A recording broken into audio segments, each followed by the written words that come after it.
Bring the genie back into the bottle.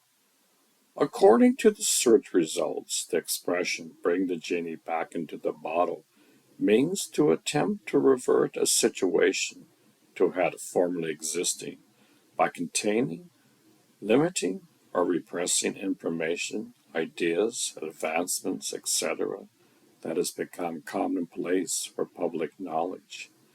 It is usually used in the negative to imply that such an attempt is impossible or futile. Poems. Sure, I can try to generate a poem titled Bring the Genie Back into the Bottle. Here's one possible poem. Bring the genie back into the bottle. You thought you found a treasure in the sand, a dusty bottle with a hidden charm. You rubbed it with your curious hand, and now came a genie with a smile and arm. You wished for wealth and fame and power. You wished for love and health and peace. You wished for everything your heart desired. You thought you had it all with ease, but soon you realized your wishes were not free, but came with a price you had to pay. You saw the consequences of your greed. You saw the havoc you had caused along the way. Now you wish you could undo your deeds. Now you wish you could erase your past. Now you wish you could return your needs. Now you wish you could be free at last. But the genie is not so kind or fair, but laughs at your remorse and pain, but tells you there is no way to repair, but says you have to live with your slain. You cannot bring the genie back into the bottle. You cannot undo what has been done. You have to face the reality you have created.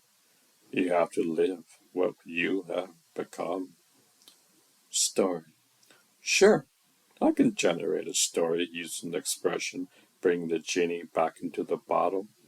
Here's one I came up with. The leaked video. He was a politician. She was a hacker. They met online where they exchanged messages and photos. He was married. She was single.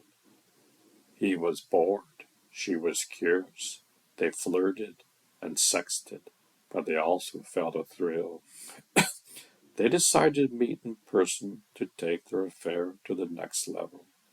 They rented a hotel room where they had sex. He was careless. She was clever. He left his phone on the nightstand, so she took a video of their encounter. She leaked the video to the media, where it went viral. She exposed his infidelity, his hypocrisy, his scandal. She ruined his reputation, his career, his marriage. He had her. She had her revenge, her satisfaction, her fame. They tried to deny it, to apologize, to explain. He tried to deny it, to apologize, to explain. He tried to save his face, his job, his family. He tried to bring the genie back into the bottle, but it was too late. Damage was done. He lost everything. She gained nothing. Song. Sure, I can generate a song using the expression bring the genie back into the bottle. Here's what I came up with. The genie's out. Verse 1. I made a mistake. I let you in my life. I thought you were a dream, but you were a nightmare. Pre-chorus. You betrayed me and hurt me. You exposed me and shamed me. You took everything from me and left me with nothing. Chorus. Now the genie's out of the bottle and I can't put it back. Now the genie's out of the bottle and I can't take it back. Now the genie's out of the bottle and I can't change the fact that the genie's out of the bottle and it's too late for that. Verse 2. I wish I could erase the memories of you. I wish I could forget the things that you did. Pre-course, you lied to me and used me. You cheated on me and abused me. You broke my heart and my trust and left me with nothing. Course, now the genie's out of the pot and I can't put it back. Now the genie's out of the bottle and I can't take it back. Now the genie's out of the bottle and I can't change the fact that the genie's out of the bottle and it's too late for that. Bridge, I don't know how to move on. I don't know how to heal. I don't know how to live with this pain that I feel.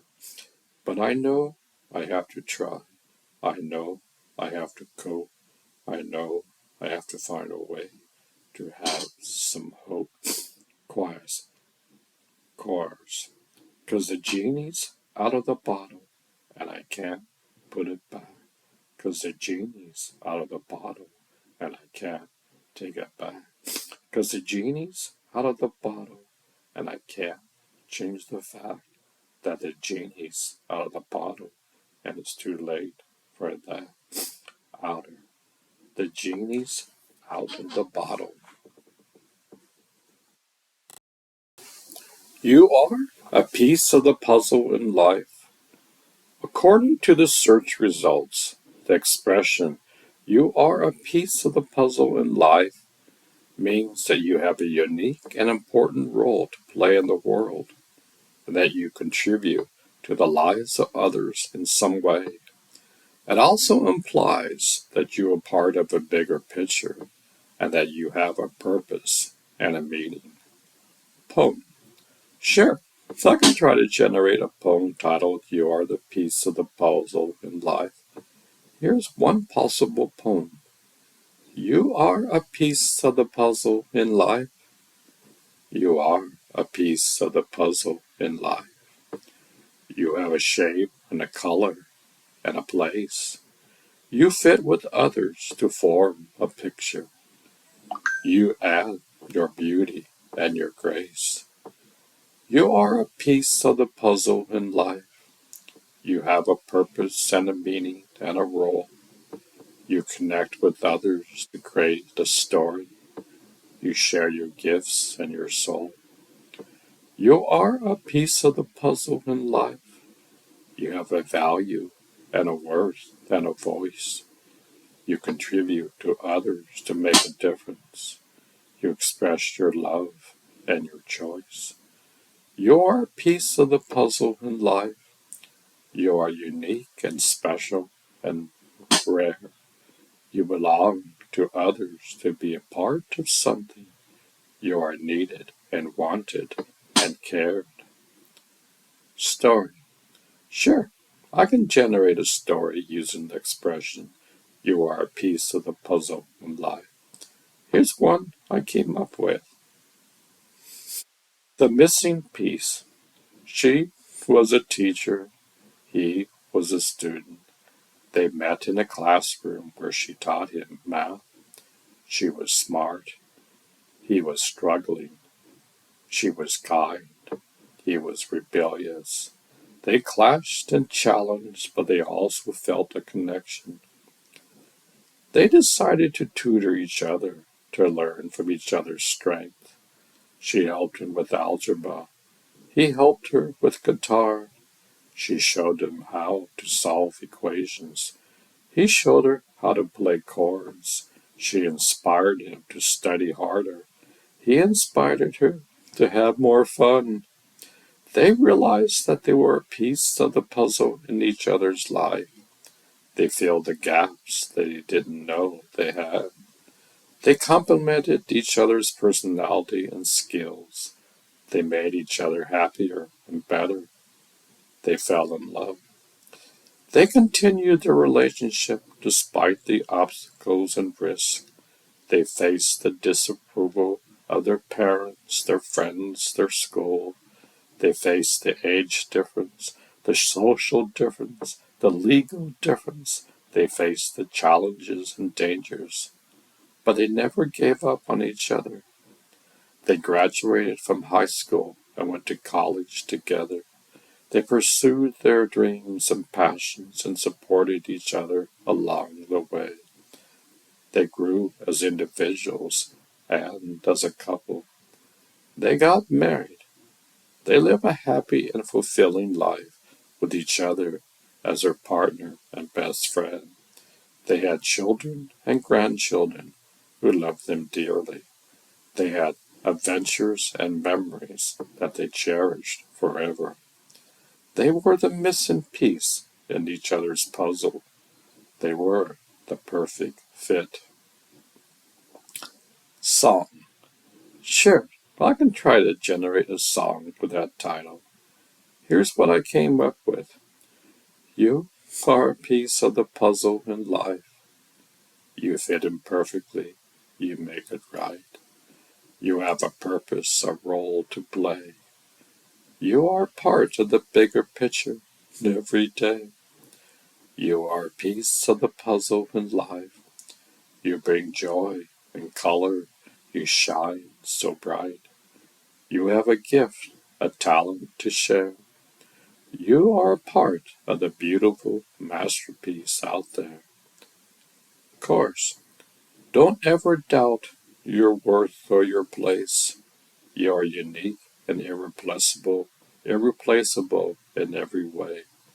Don't ever feel like you don't belong or you're not enough. You are a piece of the puzzle in life, and you are loved. You are a piece of the puzzle in life. You can connect with others. You make them smile. You have a voice, a story to tell. You are a piece of the wonderful harmony that we all create. You are a piece of the puzzle in life. You inspire and challenge. You help us grow. You have a vision, a dream to pursue. You are a piece of the amazing adventures that we all go through. Course, bridge. Sometimes you may feel lost or confused. Sometimes you may feel broken or bruised. But remember, you are never alone or forgotten. You are a piece of the puzzle in life, and you matter. You are a piece of the puzzle in life. You fit it. You fit in perfectly. You make it right.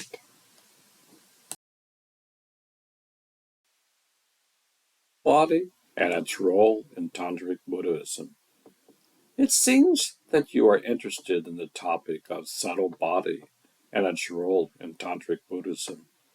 According to their web results, subtle body is a concept that refers to the invisible channels and energies that flow through the human body and affects its physical, mental, and spiritual states. Tantric Buddhism is a form of Buddhism that uses esoteric practices such as meditation, visualization, mantra recitation, and ritual to achieve enlightenment or liberation. Tantric Buddhism differs from other forms of Buddhism in that it emphasizes the transformation of negative emotions into positive ones, the union of wisdom and compassion, and the direct experience of reality. One of the practices of Tantra Buddhism is to work with the subtle body by activating the chakras, which are energy centers along the spine, the nadis, which are channels that connect the chakras, and the prana, which is life force that flows through the nadis. By doing so, one can awaken the kundalini, which is the dormant energy at the base of the spine, and raise it to the crown chakra, where one can experience the clear light of awareness. Another practice is to use the tumo, which is an inner fire technique that generates heat and bliss in the body, and burns away impurities. These practices are considered advanced and require proper guidance initiation from a qualified teacher.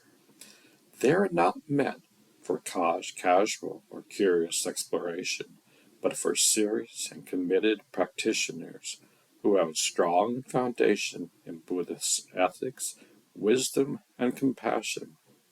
If you are interested in learning more about these practices, you should seek out a reputable teacher or lineage that can offer you authentic teachings and transmissions. Poem. Sure, I can try to generate a poem based on your request.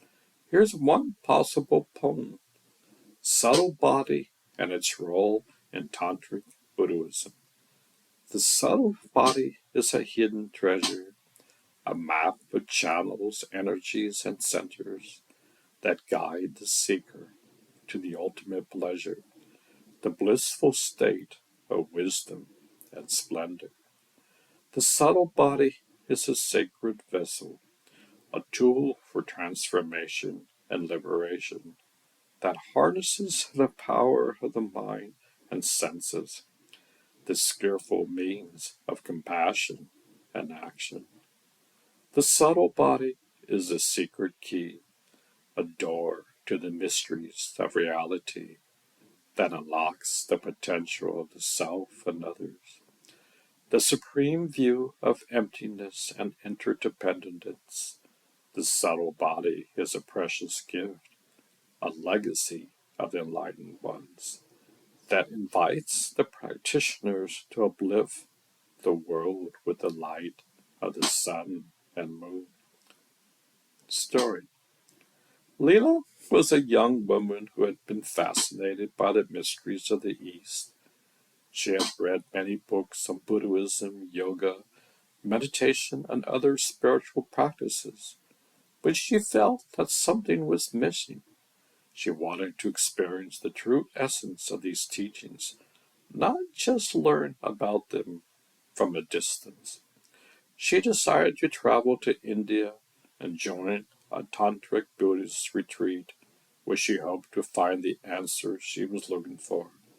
She had heard that tantric Buddhism was a powerful and transformative path that involved working with the subtle body, the energy system that connects the physical and the spiritual realms. She arrived at the retreat center and was greeted by a friendly monk who showed her to her room. He told her that the next day she would meet her teacher, a renowned master of Tantric Buddhism, who had agreed to take her as his student. He also warned her that the teachings she would receive were not for the faint of heart. They required dedication, discipline, and courage. The next morning, Leela woke up early and prepared herself for her first meeting with her teacher. She put on a simple white robe and walked to the meditation hall. There she saw a man sitting on a cushion in front of a large statue of Buddha. He had long black hair, a beard, and piercing eyes. He looked at her with a smile and gestured for her to sit next to him. "Welcome, Leela," he said. "I am Rinpoche, your teacher. I am glad you have come to learn from me." "Thank you, Rinpoche," Leela said. "I'm honored to be your student." "Tell me, Leela, what do you know about the subtle body and their role in Tantric Buddhism?" Rinpoche asked. Leela thought for a moment and said, "I know that the subtle body is comprised of channels, winds, and drops that carry the vital energy or prana throughout the body. I know that by manipulating these elements through breath, movement, visualization, and mantra, one can awaken the dormant potential of the mind and attain enlightenment." Rinpoche nodded and said, "That is correct. But do you know why we do this? What is the purpose of working with the subtle body?" Leela hesitated and said, I guess it is to transcend the limitations of the physical body and realize our true nature as pure awareness. Rinpoche shook his head and said, that is only part of the answer. The subtle body is not something to be transcended or discarded. It is something to be honored and celebrated. It is the bridge between the physical and the spiritual worlds. It is the vehicle of our expression and manifestation. It is the source of our joy and bliss. Leela looked puzzled and said, but how can that be? I thought the physical world was an illusion, a source of suffering and attachment. Rinpoche smiled and said, that is a common misconception. The physical world is not an illusion. It is the manifestation of our mind. It is a reflection of our thoughts, emotions, and actions. It is a playground for our creativity and exploration. It is a gift from the Buddha. Leela felt confused and said, but then, how do we attain enlightenment? How do we free ourselves from samsara? Rinpoche said, by realizing that we are already enlightened, by recognizing that we are not separate from samsara or nirvana, by embracing our subtle body as a secret temple of our spirit, by using it as a tool for transformation and liberation. Leela felt a surge of curiosity and excitement and said, how do we do that? Rinpoche said, by following my instructions, by practicing diligently and sincerely, by trusting me as your guide and friend.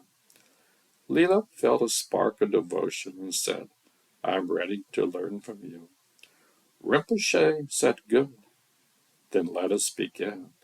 He reached out his hand and touched her forehead gently.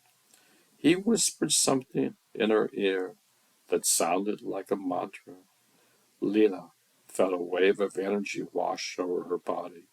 She closed her eyes and entered a state of deep meditation. She felt her subtle body come alive with sensations. She felt her channels open up and her winds flow freely. She felt her drops move up and down along her spine. She saw visions of colors, shapes, symbols, deities, landscape, worlds.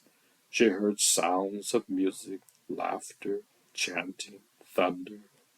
She smiled, fragrances of flowers, incense, spices. She tasted flavors of honey, nectar, wine. She touched textures of silk, velvet, fire. She experiences emotions of love, joy, fear, anger, compassion, wisdom. She realized that she was not just Leela. She was everything. She was nothing. She was Buddha. Psalm. Verse 1. I have a body that you can't see. It's made of energy and light. It's the bridge between the earth and the sky. It is the source of my power and delight. Course. It's my subtle body, my subtle body. It's the key to my liberation. It's my subtle body, my subtle body. It's the path to my transformation. Verse 2. I have a body that you can't touch. It's made of channels, winds, and drops. It's the vehicle of my expression and manifestation. It's the temple of my spirit and my love. Cars, bridge. I work with my subtle body every day. I breathe, I move, I visualize, I chant. I awaken my potential and my wisdom. I realize that I'm everything and nothing. Chorus. Outer. I have a body that you can't see, but you can feel it in your heart. It's the connection between you and me. It's the essence of who we are.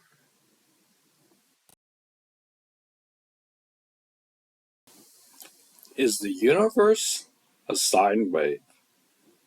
That is a very interesting and philosophical question.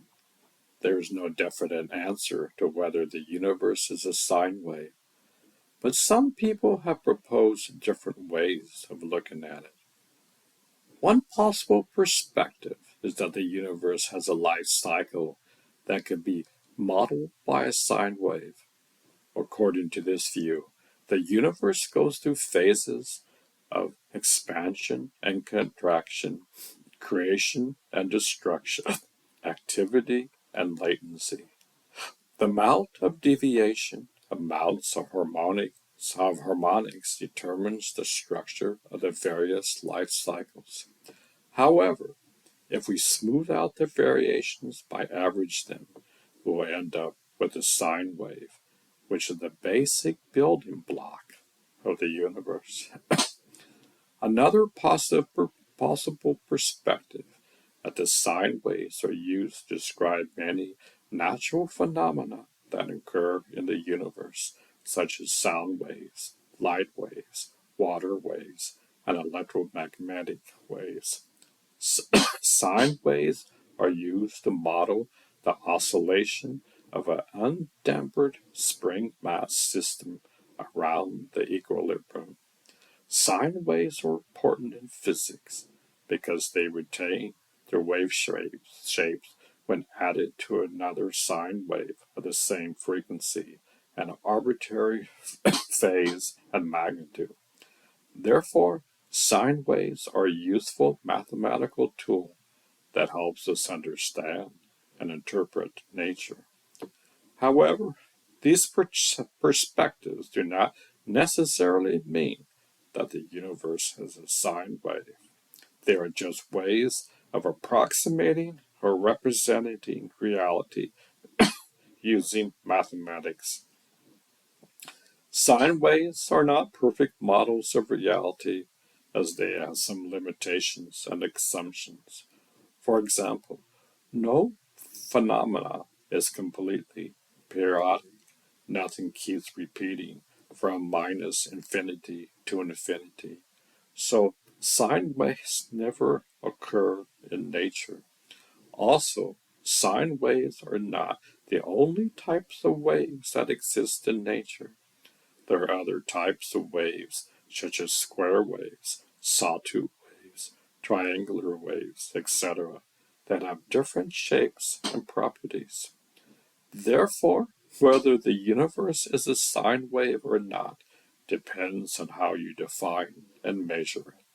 It may be possible to find some aspects or patterns of the universe that resemble a sine wave, but it may also be possible to find some aspects or patterns that do not. The universe is complex and mysterious, and we may never fully comprehend it. Poem. Sure, I can try to generate a poem based on your request. Here's one possible poem. Is the universe a sine wave? Is the universe a sine wave, a smooth and rhythmic curve that oscillates between the highs and lows of creation and reverse? Is the universe a sine wave, a periodic function of time that repeats itself in cycles of expansion and decline? Is the universe a sine wave, a harmonic sum of parts that resonates with other waves of matter and art? Or is the universe more complex than a simple sine can show? Does it have other shapes and forms that we may never know? Is the universe a mystery that defies our math and sense, or is it a reality that we can comprehend? Story. Leo was a physics student who had a passion for cosmology. He wanted to understand the origin and nature of the universe. He had read many books and papers on the topic, but he felt that none of them gave him a satisfactory answer. He wanted to find a simple and elegant theory that could explain everything. He decided to conduct his own research and experiment. He had access to a powerful computer and a virtual reality headset. He wrote a program that simulated the universe as a sine wave, a mathematical function that oscillates between positive and negative values. He thought that maybe the universe was like a sine wave, expanding and contracting in cycles. He put on the headset and entered the simulation. He saw a vast and colorful landscape of stars, galaxies, planets, and nebulae. He felt a sense of awe and wonder. He zoomed in and out, exploring the different scales and dimensions of the universe. He noticed that the universe had a pattern and a rhythm. It seemed to follow the shape of the sine wave. It had peaks and troughs, crests and valleys. It had periods of expansion and contraction, growth and decay. It had phases of order and chaos, harmony and discord. He wondered what would happen if he changed the parameters of the sine wave. He tweaked the amplitude, the frequency, the phase, and the offset. He saw how the universe changed accordingly. It became more or less dense, more or less dynamic, more or less complex. He was fascinated by his discovery. He felt that he had found a universal law that governed the cosmos. He felt that he had solved the mystery of existence. He decided to share his findings with his professor and his classmates. He exited the simulation and took off the headset. He was eager to present his theory and his evidence. He looked at his watch and realized that he had spent hours in the virtual reality. He had missed his class and his deadline for his assignment. He panicked and rushed to his professor's office. He knocked on the door and entered without waiting for an answer. He saw his professor sitting at his desk grading papers. Professors, I have something amazing to show you, Leo explained. Leo, what are you doing here? You're late for your presentation, the professor said. I know, but I have a good reason. I found the ultimate theory of everything, Leo said. What are you talking about? The professor asked. Look at this, Leo said, showing him his laptop screen. The professor looked at it and saw a graph of a sine wave. What is this? He asked. This is the universe, Leo said. The professor looked at him with disbelief and annoyance. Leo, this is nonsense. This is not science. This is not even math. This is just a sine wave, he said. No, you don't understand. This is not just the sine wave. This is the sine wave, the one that describes everything, the one that creates everything, the one that is everything, Leo said. Leo, calm down. You're delusional. You're hallucinating. You need help, the professor said. No, I'm not. I'm telling you the truth. I've seen it with my own eyes. I've experienced it with my own senses. I've proven it with my own logic, Leo said. Leo, stop it. You're making a fool of yourself. You're wasting your time and mine. You're ruining your career and your reputation, the professor said. No, I'm not. I'm making history.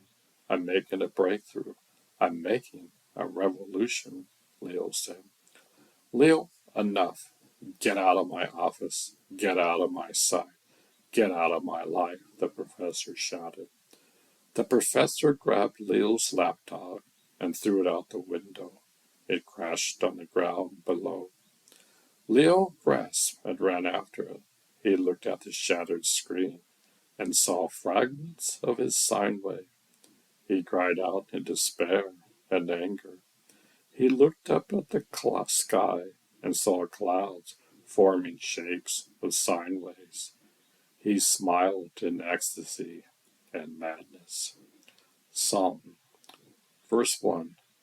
I've been searching for the answer to the questions of life. I've been reading all the books and papers that I can find, but none of them can satisfy my curiosity and mine. They all seem too complicated, or too vague, or too unkind. Course. But then I found a simple and elegant solution, a mathematical function that explains everything. It's the sine wave. The sine wave. It's the shape of the universe. It's the sine wave. The sine wave. It's the rhythm of the universe. Verse 2. I've been simulating the universe on my computer screen. I've been exploring all the scales and dimensions that I can see, and I noticed that the universe has a pattern and a beat. It follows the curve of the sine wave. It oscillates and repeats. Chorus, bridge. The sine wave has peaks and valleys, peaks and troughs, crests and valleys. It has period of expansion and contraction, growth and decay. It has phases of order and chaos, harmony and discord. It has amplitudes, frequency, phase, and offset. Chorus. Outer. I've been sharing my discovery with everyone I know, but they don't seem to appreciate or understand my show.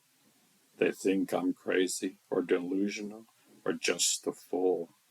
But I don't care what they say or do. I know I found the truth. It's the sine wave. The sine wave.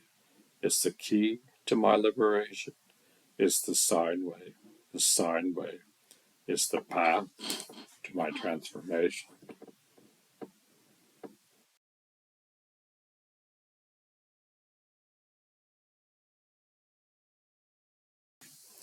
Galileo's telescope. Galileo faced many challenges because of his telescope and his discoveries. Some of the challenges were technical challenges. Galileo had to make his own telescope by trial and error, but I haven't seen one before. He had to learn the art of lens grinding and improving the magnification and resolution of his instrument. He also had to deal with the limitations of his telescope, such as a narrow field of view, chromatic aberration, and spherical aberration. Scientific challenges. Galileo had to interpret his observations and explain them in terms of the existing theories and models of the universe. He had to verify his findings and convince other astronomers to accept them. He also had to deal with the counter arguments and objections of his opponents who tried to deny or discredit his discoveries. Religious challenges.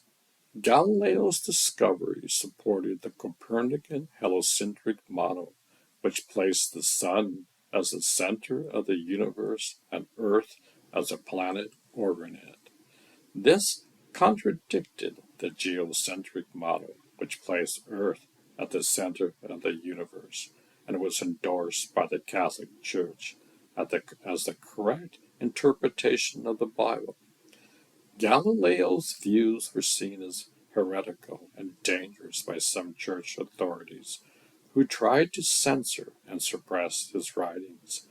Galileo was eventually put on trial by the Inquisition and forced to recant his heliocentric beliefs. Poem. Sure, I can try to generate a poem from you.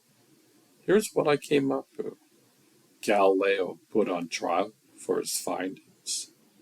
He looked at the stars with a curious eyes and saw the truth that others denied.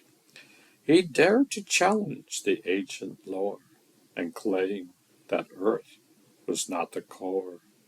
He wrote his books and spread his views, and he sparked a controversy that shook the world. He faced the wrath of the church and state, and stood before the Inquisition's gates. He was accused of heresy and blasphemy, and forced to recant his discoveries. He was condemned to house arrest and isolation, and silenced by the power of intimidation. But he did not give up his quest for knowledge, and kept his faith in science and logic. He left behind a legacy of innovation, and inspired generations of exploration. Story. Sure, I could try to generate a Galileo's telescope story. Here's one possible story. The Starry Messenger. Marcos was a young boy who loved to look at the stars. He often wondered what they were and how far they were. He wished he could see them better and learn more about them. He had heard of a man named Galileo who invented a device that could make distant objects appear closer and clear. He had also heard that Galileo had used his device to observe the stars and planets, and had made some amazing discoveries. Marco wanted to see Galileo's device and his discoveries for himself. He decided to go to Venice, where Galileo lived and worked. He saved some money and took a boat to the city. He asked around and found out where Galileo's house was. He knocked on the door and waited. The door opened, and a man with a long beard and a friendly smile greeted him. "Hello, young man. What can I do for you?" the man asked. "Are you Galileo?" Marco asked. "Yes, I am." "And you are?" Galileo asked. "My name is Marco. I come from Florence to see your telescope," Marco said. "My telescope? How do you know about my telescope?" Galileo asked. "I heard that you made one and that you use it to look at the stars and planets," Marco said. "Ah, I see.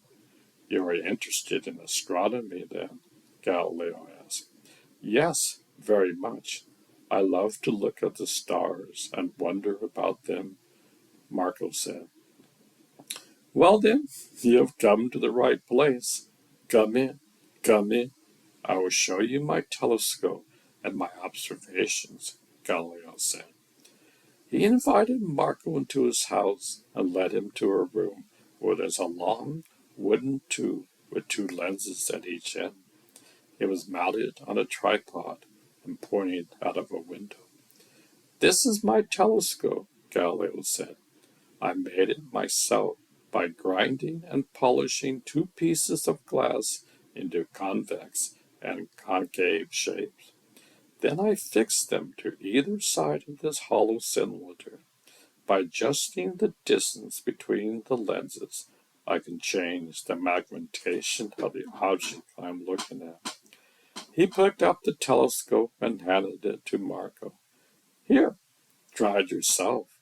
Look out the window and tell me what you see," he said. Marco took the telescope and looked through it. He saw the buildings and people on the streets below appearing much larger and closer than they really were. He was amazed by the clarity and detail of the image.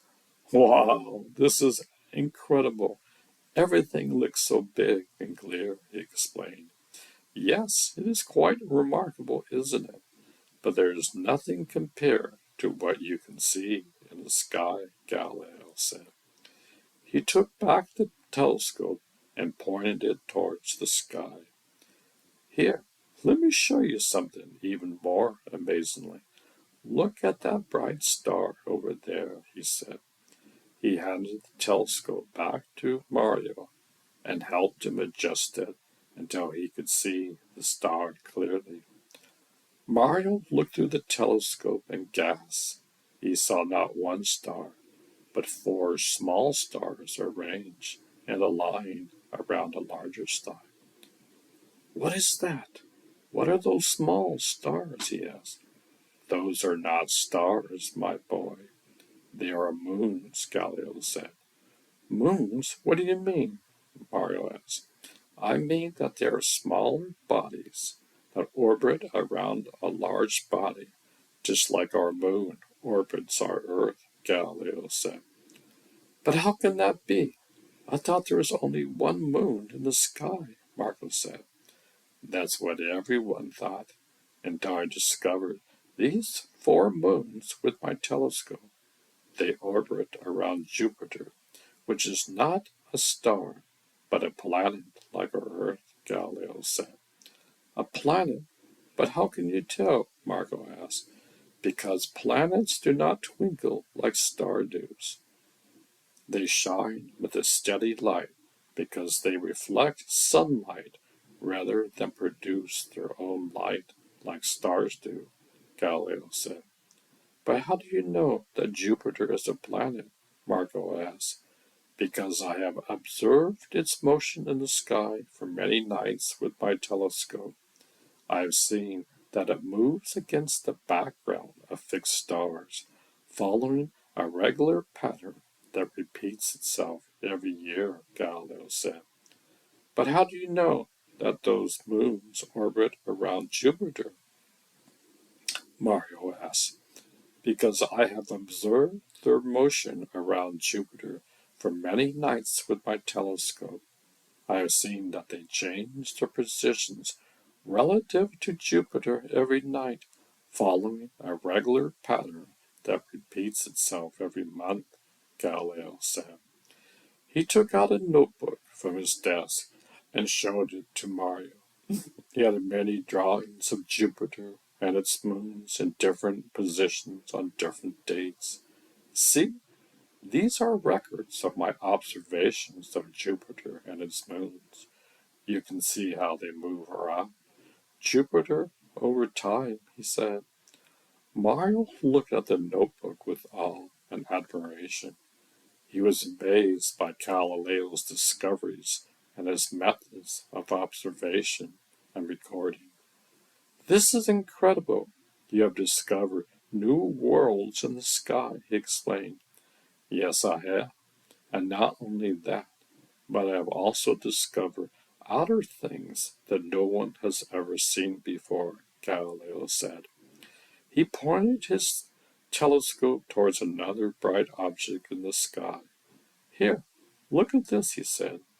He handed the telescope to Marco again and showed him the rings of Saturn, the phases of Venus, the craters of the moon, the spots on the sun, and more wonders that filled his eyes with light and his mind with questions and his heart with joy.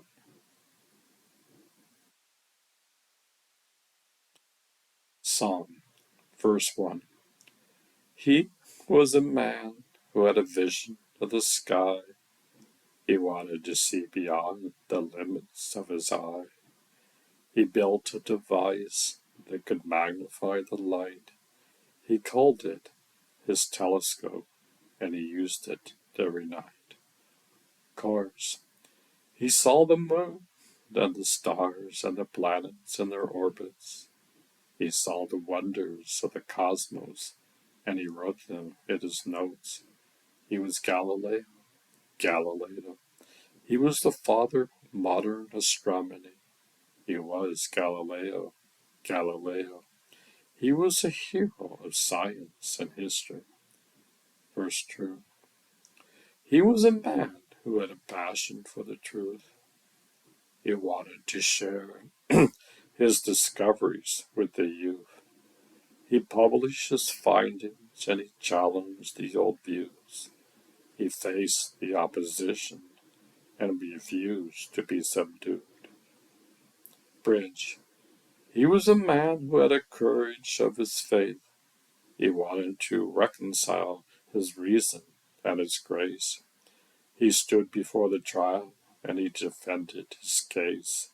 He suffered the consequences, but he never lost his face. Outer. He was a man who had a legacy of fame. He inspired generations with his spirit and his name. He left behind a treasure that we still admire today.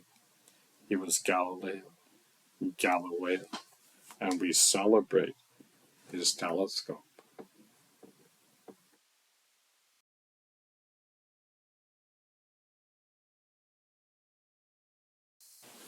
Conscious economics. Conscious economics is an economic system that recognizes the importance of balance for creating a healthy society.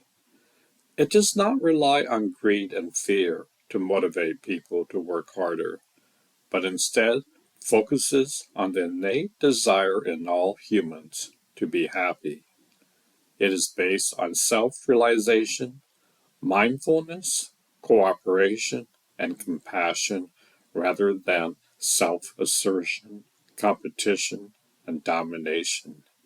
It is also an ecological economics that respects the planet and its resources as part of a holistic system.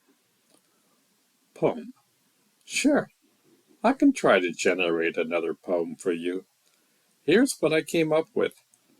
Conscious economics. We live in a world of abundance and grace, but we often forget to appreciate the gifts of nature and the bonds of love that sustain us and lift us above. We chase after money and power and fame, but we lose sight of our purpose and aim. We exploit the earth and each other for gain, but we end up with misery and pain. We need a new way of thinking and being, a new way of relating and seeing, a way that honors the whole and the part, a way that integrates the head and the heart. We need conscious economics, a system that cares, a system that values balance and shares, a system that fosters happiness and peace, a system that promotes harmony and ease. Conscious economics is not a utopia or a dream. It is a possibility and a choice, a vision and a scheme. It is a challenge and an invitation, a call and a quest. It is a journey and a destination, a hope and a test. Story. Maya was a successful businessman who had everything she wanted in life. She had a thriving company, a luxurious apartment, a fancy car, and a loyal boyfriend. She worked hard and played hard. She enjoyed the perks of being rich and powerful. But she also felt empty and unhappy. She felt that something was missing in her life. She felt that her work was meaningless and her relationships were shallow. She felt that she was chasing after things that did not bring her joy or fulfillment. She decided to take a break from her hectic lifestyle and go on a retreat. She had heard about a place called conscious economics, where people learn how to create a new economy based on self reflection and realization rather than self assertion and greed. She was curious and intrigued by the idea. She booked a flight and arrived at the retreat center. She was greeted by a friendly woman who introduced herself as Tara, the founder and leader of conscious economics. Welcome, Maya, Tara said. I'm so glad you're here. Thank you, Tara, Maya said. I'm looking forward to learning from you. Great. Let me show you to your room, and then we can start our first session, Tara said. Tara led Maya to a simple but cozy room with bed, a desk, and a window overlooking a garden. This is your room for the next week, Tara said. You'll find everything you need. There's no TV, no phone, no internet, just books, journals, and art supplies. Wow, this is very different from what I'm used to, Maya said. That's the point, Tara said. We want you to disconnect from the distractions of the outside world and reconnect with yourself and nature. We want you to reflect on your values, your goals, your dreams, your fears, your hopes. We want you to realize who you are and what you want. I see, Maya said. Don't worry, it's not all serious and boring, Tara said. We also have fun activities like yoga, meditation, hiking, dancing, singing, painting, and more. We also have group discussions where we share our insights and experience with each other. We also have guest speakers who are experts in various fields of conscious economics. Sounds interesting, Maya said. It is, Tara said. You'll learn a lot and have a lot of fun. I hope so, Maya said. You will, Tara said. Trust me. Tara smiled and left Maya to settle in. Maya unpacked her suitcase and looked around the room. She felt nervous and excited at the same time. She wondered what she would learn and how she would change. She wondered if conscious economics was the answer to her problems. She wondered if she was ready for it. Song. Verse 1. I used to think that money was the only thing that mattered. I used to chase after wealth and power and fame. I used to work hard and play hard and never stop to wonder that there was more to life than this endless game. Course.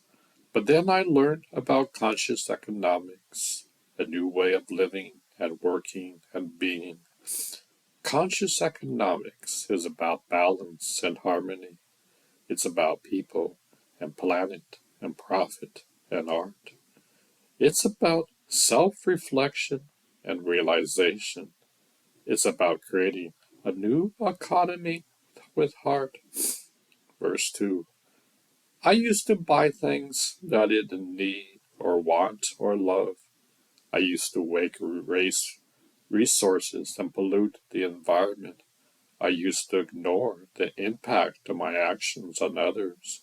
I used to live in a bubble of ignorance and discontent. Bridge. Now I'm more aware of my values and my goals. Now I'm more mindful of my choices and my roles. Now I'm more connected to myself and to nature. Now I'm more inspired by creativity and culture. Outer. I'm not saying that money is bad or evil or wrong. I'm just saying that money is not the only thing that counts. I'm saying that money is a tool, not a goal, not an end. I'm saying that money can be used for good, not for greed, not for sin. That's why I chose conscious economics. That's why I chose a new way of life. That's why I chose conscious economics. That's why I chose to make a difference with my life.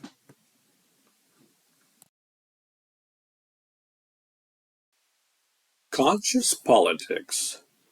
Conscious politics is a term that can have different meanings depending on the context and perspective. Generally, it refers to a way of thinking and acting politically that is aware of the underlying causes and effects of social and global issues, and that seems to create positive change through dialogue, cooperation, and compassion. It is always a way of challenging the dominant paradigms and ideologies that often justify inequality, violence, and oppression. Conscious politics is not limited to a specific party or ideology, but rather to a set of values and principles that guide one's political engagement. Some of these values and principles may include respect for human rights and dignity, recognition of the interdependence of all beings and systems, commitment to social justice and ecology sustainability, appreciation of diversity and pluralism, promotion of democracy and participation, cultivation of self-awareness and mindfulness, development of critical thinking and creativity. Conscious politics is not a utopia or a dream, but a possibility and a choice, a vision and a scheme. It is a challenge and an invitation, a call and a quest. It is a journey and a destination, a hope and a test. Poem. Sure, I could try to generate another poem for you. Here's what I came up with. Conscious politics. We live in a world of conflict and strife, but we often ignore the root of the problem. We follow the leaders in the media hype, but we seldom question the system. We need a new way of thinking, of acting, a new way of relating and caring, a way that honors the truth and the whole, a way that embraces the soul and the role. We need conscious politics, a movement that dares, a movement that values dialogue and shares, a movement that fosters peace and justice, a movement that supports freedom and happiness. Conscious politics is not a party or a creed. It is a mindset and a heart set, a vision and a deed. It is a challenge and an invitation, a call and a quest. It is a journey and a destination, a hope and a test. Story. Alex was a politician who had a reputation for being corrupt and ruthless. He had been involved in many scandals and controversies, but he always managed to escape accountability and justice. He had a loyal basis of parties who believed his lies and propaganda.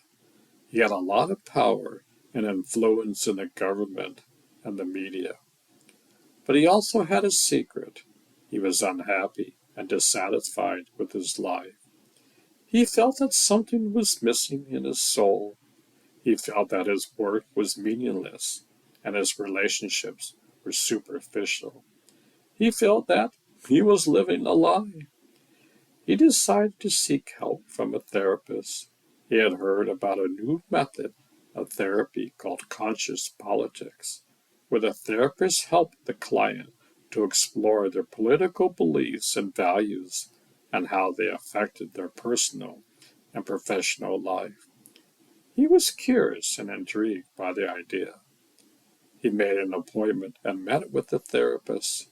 She introduced herself as Lisa, a certified conscious politics practitioner. Welcome, Alex, she said. I'm glad you're here. Thank you, Lisa, Alex said.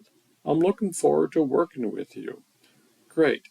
Let me explain how conscious politics work, Lisa said. Conscious politics is based on the premise that our political views are not just opinions or preferences, but are expressions of our identity, our worldview, our emotions, our fears, our hopes. They shape how we see ourselves and others, how we relate to the world, how we make decisions, how we act. I see, Alex said. Conscious politics help us to become more aware of our political beliefs and values and how they affect our life. It helps us to examine if they are aligned with our true self or if they are influenced by external factors such as ideology, propaganda, manipulation, or trauma. It helps us to question if they are serving us or harming us, if they are empowering us or limiting us, if they are creating harmony or conflict. I see, Alex said. Conscious politics also helps us to explore alternative political perspectives and how that might enrich our life. It helps us to appreciate diversity and complexity rather than simplifying and polarizing. It helps us to cultivate empathy and compassion rather than hatred and fear. It helps us to create dialogue and cooperation rather than violence and domination. I see, Alex said. Conscious politics is not about changing your political views or telling you what to think or do. It is about helping you to understand yourself better, to grow as a person, to live more authentically and meaningfully. I see, Alex said. So, are you ready to begin? Lisa asked. Alex felt nervous and excited at the same time. He wondered what he would discover about himself and his politics. He wondered if conscious politics was the answer to his problems. He wondered if he was ready for it. Psalm, verse 1. I used to think that politics was a game of power and greed. I used to vote for the lesser evil and hope for the best. I used to ignore the impact of my actions on the world. I used to live in a bubble of ignorance and stress. Of course. But then I learned about conscious politics, a new way of thinking and acting and being. Conscious politics is about balance and harmony. It's about people and planet and justice and peace. It's about self-reflection and realization. It's about creating a new society with heart. Verse 2. I used to buy into the myths and lies of the mainstream media. I used to follow the agenda of the elites and corporations. I used to accept the status quo of violence and oppression. I used to live in a state of fear and resignation. Bridge. Now I'm more aware of my values and my goals. Now I'm more mindful of my choices and my roles. Now I am more connected to myself and to others. Now I'm more inspired by diversity and culture. Outer. I'm not saying that politics is easy or simple or fun. I'm just saying that politics is not the only thing that counts. I'm saying that politics is a tool, not a goal, not an end. I'm saying that politics can be used for good, not for evil, not for sin. That's why I chose conscious politics. That's why I chose a new way of life. That's why I choose conscious politics. That's why I choose to make a difference with my life.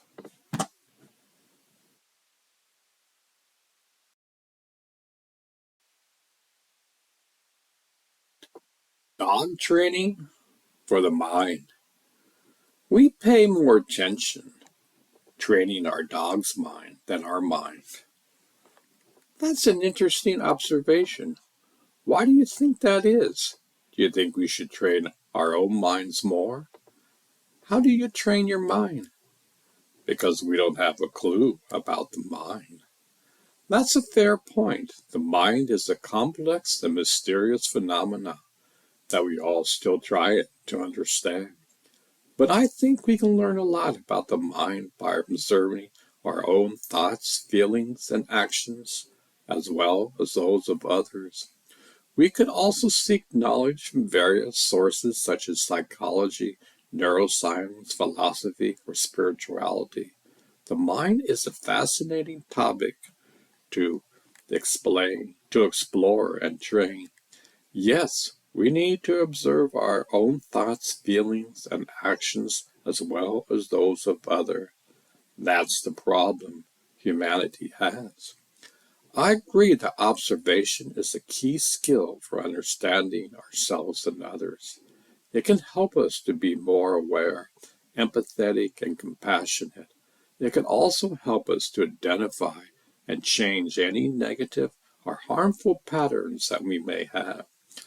Observation is not always easy, but it is worthwhile. The Far East has been doing this for thousands of years. That's true.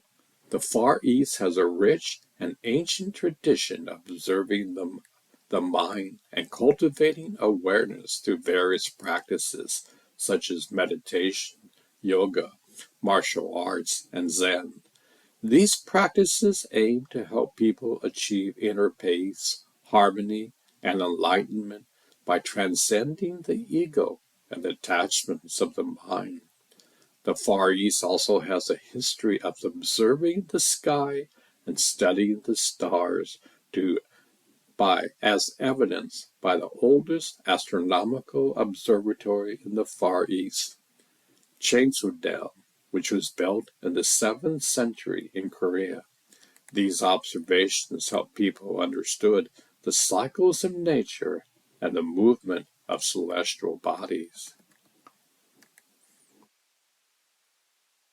Sure, I can generate a poem with the theme we train our dog's mind more than we train our mind.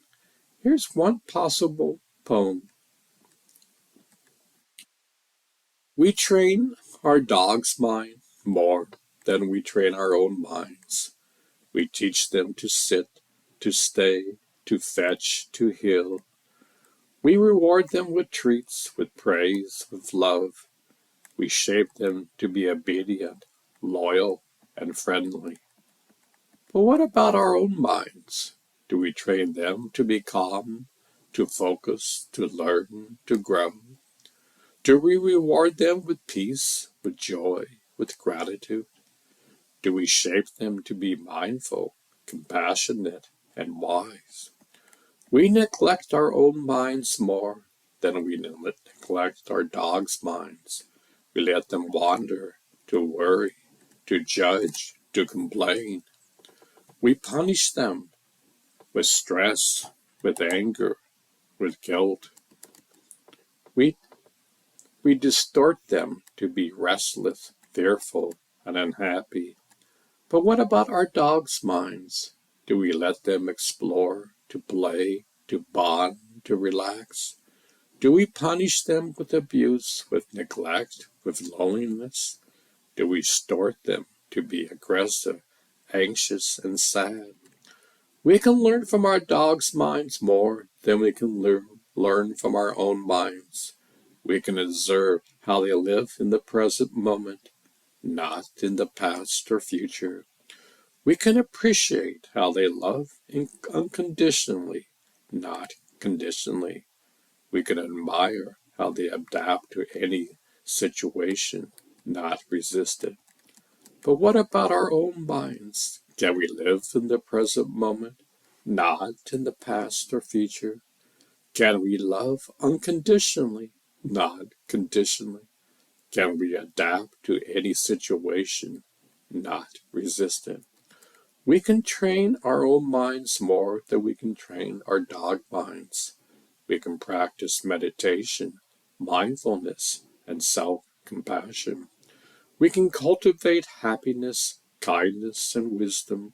We can transform ourselves to be peaceful, loving, and joyful. And what about our dog's mind? We can still train them to sit, to stay, to fetch, to heel. We can still reward them with treats, with praise, with love. We can shape them to be obedient, loyal, and friendly. But we can also learn from them, and they can also learn from us. And together we can share a bond that goes beyond the mind. Story. Sure, I can generate a poem with the theme we train our dog's mind more than we train our own minds. Here's one possible poem.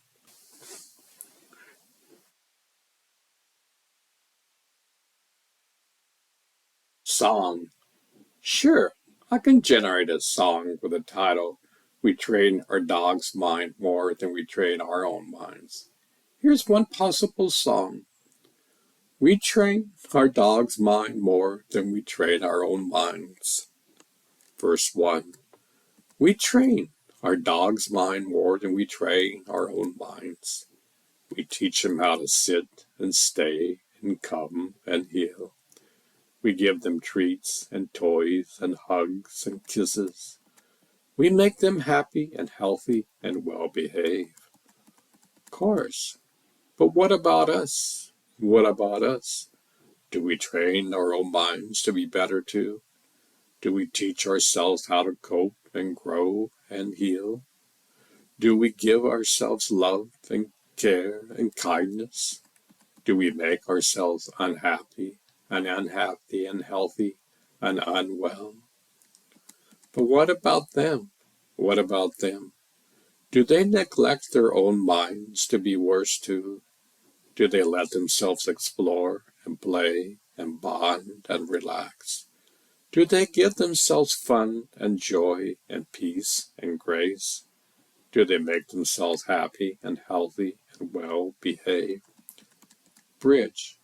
We can learn from our dogs' minds more than we can learn from our own minds.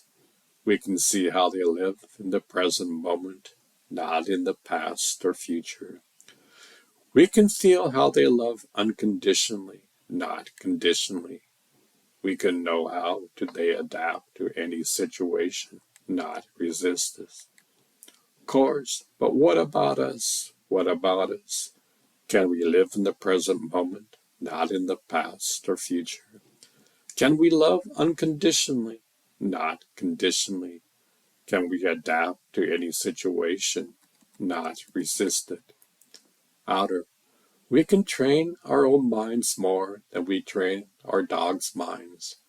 We can practice meditation, mindfulness, and self-compassion. We can cultivate happiness, kindness, and wisdom. We can transform ourselves to be peaceful, loving, and joyful. And what about them? What about them? We can still train their minds to be better too. We can teach them how to sit and stay and come and heal. We can still give them treats and toys and hugs and kisses. We can still make them happy and healthy and well behaved. But we can also learn from them, and they can also learn from us. And together we can share a bond that goes beyond the mind.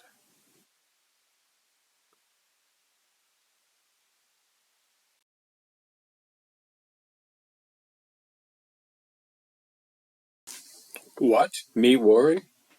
According to Wiktionary, the phrase "what me worry" is an idiotic expression that indicates a nonchalant attitude towards potential criticism, not caring about what other people think, confident and self-possessed. It is also associated with Mad Magazine and its cartoon cover boy, Alfred E. Newman. Is this what you mean by your message? Poem. Sure, I can try to generate a poem for you. Here's what I came up with. What me worry? I don't worry about the past or the future. I live in the present and enjoy the adventure. I don't worry about what others think or say. I follow my heart and do things my way. I don't worry about the problems or the troubles. I face them with courage and overcome the obstacles. I don't worry about the failures or the mistakes. I learn from them and grow with every step I take. I don't worry about the world or the fate. I trust in the universe and have faith. I don't worry about anything at all. I smile and laugh and have a ball. What me worry? No, not me. I'm happy and free and worry free. Story. Sure, I'm going to generate a story with that title. Here's what I came up with. What me worry? A story by Bing. Tom was a carefree guy who never worried about anything. He lived in a small apartment with his cat, Bob, and worked as a cashier at a convenience store. He didn't have any ambitions or goals. He just went with the flow and enjoyed the simple things in life. One day he received a letter from the IRS saying that he owed them 10,000 in taxes. Tom shrugged and threw the letter in the trash. He didn't worry about it. He figured they made a mistake and it would sort itself out eventually. The next day he got a phone call from his landlord saying that he was raising the rent by 50%. Tom hung up and ignored him. He didn't worry about it. He thought he could find another place to live if he had to. The day after that, he got an email from his boss saying that he was fired for being late too many times. Tom deleted the email and went back to sleep. He didn't worry about it. He believed he could get another job easily. The following day, he got a text from his girlfriend saying that she was breaking up with him for being too irresponsible and boring. Tom replied with a smiley face and turned off his phone. He didn't worry about it. He knew there was plenty of fish in the sea. The next day, he got a knock on his door. It was a man in a suitcase, in a suit holding a briefcase. He introduced himself as Mr. Smith and said that he was a lawyer representing Tom's long-lost uncle who had recently passed away. He said that Tom was the sole heir of his uncle's fortune, which amounted to 100 million. Tom smiled and invited him in. He didn't worry about it. He accepted it as a stroke of luck and thanked his uncle for his generosity. He signed some papers and received a check for 100 million. He decided to quit his job, move to a mansion, buy a sports car, travel the world, and live the high life. He didn't worry about anything. He was happy. The end. Song. Sure, I can generate a song with that title. Here's what I came up with. What Me Worry, a song by Bing. First one, I don't worry about the bills or the rent or the debt. I don't worry about the work or the boss or the stress. Chorus, what me worry? I'm living in the moment. What me worry? I'm having fun and loving it. What me worry? I'm free and easygoing. What me worry? I'm just doing what I want. Verse 2. I don't worry about the news or the war or the politics. I don't worry about the world or the future or the apocalypse. Course, what me worry? I'm living in the moment. What me worry? I'm having fun and loving it. What me worry? I'm free and easygoing. What me worry? I'm just doing what I want. Bridge. Some people say I'm crazy. Some people say I'm lazy. Some people say I'm irresponsible and immature. But I don't care what they say. I don't let them ruin my day. I just smile and laugh and sing this song. Chorus. What me worry? I'm living in the moment. What me worry? I'm having fun and loving it. What me worry? I'm free and easy going. What me worry? I'm just doing what I want.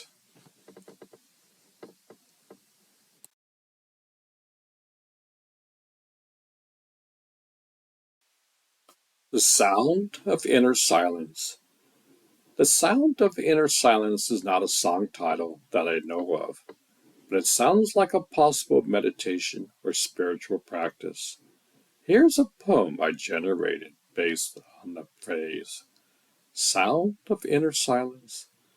I listen to the sound of inner silence in the midst of chaos and noise, where I found a space of peace and calm. I listen to the sound of inner silence in the midst of joy and sorrow, where I can find a balance of acceptance and gratitude. I listen to the sound of inner silence in the midst of doubt and fear, where I can find a source of wisdom and courage. I listen to the sound of inner silence in the midst of love and hate, where I can find a spark of compassion and kindness. I listen to the sound of inner silence in my own soul and spirit, where I connect with the divine and the infinite.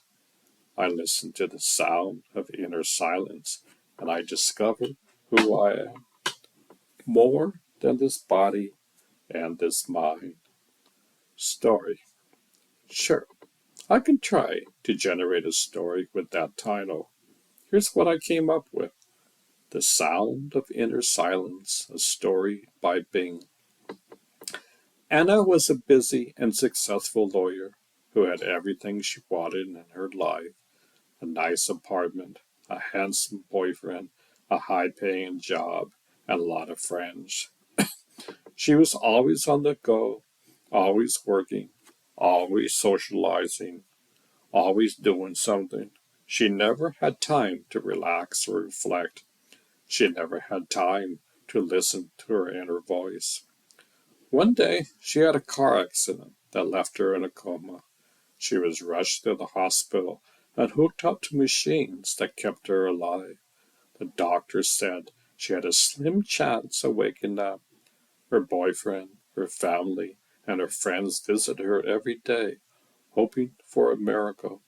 They talked to her, prayed for her, played music for her, but she didn't respond. Anna was trapped in a dark and silent world. She couldn't see, hear, feel, or move anything. She couldn't communicate with anyone. She couldn't remember anything. She didn't know who she was or where she was. She didn't know she was alive or dead. She was alone and scared. But then something changed. She started to hear a faint sound in her head. It was like a whisper, a hum, a vibration. It was soothing and calming. It was familiar and comforting. It was the sound of her inner silence. She realized it was the sound of her true self, the sound of her soul. It was the sound that she had ignored and drowned out for so long. It was the sound that she needed to hear. She listened to it carefully and attentively. She followed it deeper and deeper into herself. She discovered things she had forgotten or never known. She discovered her dreams, her passions, her values, her purpose. She discovered her love, her joy, her peace, her gratitude. She discovered her essence. She felt a surge of energy and light in her body. She felt a connection with everything and everyone around her. She felt a sense of harmony and balance in her life. She felt alive. She opened her eyes and saw the faces of her loved ones smiling at her. She heard their voices saying how happy they were to see her awake. She felt their touch as they hugged and kissed her. She smiled back at them and said how happy she was to see them too. She knew that she had been given a second chance at life. She knew that she had to make some changes in her life. She knew that she had to listen to the sound of her inner silence more often. She knew that it was the sound of life. The end. Song. Sure, I can try to generate a song with that title. Here's what I come up with. Sound of Inner Silence, a song by Bing. Verse 1. I've been living in the noise of the world and its distractions. I've been chasing after things that don't matter in the end. I've been losing sight of who I am and what I really want. Chorus. But now I hear the sound of inner silence, the sound of my soul speaking to me, the sound of inner silence, the sound of my true self setting me free, the sound of inner silence, the sound of my heart beating with love, the sound of inner silence, the sound of my spirit rising above. Verse 2. I've been listening to the voice of my ego and its illusions. I've been following the rules that don't fit me anymore. I've been hiding from my feelings and what I really need. Chorus. But now I hear the sound of inner silence, the sound of my soul speaking to me, the sound of inner silence, the sound of my true self setting me free, the sound of inner silence, the sound of my heart beating with love, the sound of inner silence, the sound of my spirit rising above. Bridge. The sound of inner silence is the sound of life. The sound of inner silence is the sound of light. The sound of inner silence is the sound of peace. The sound of inner silence is the sound of me. Chorus.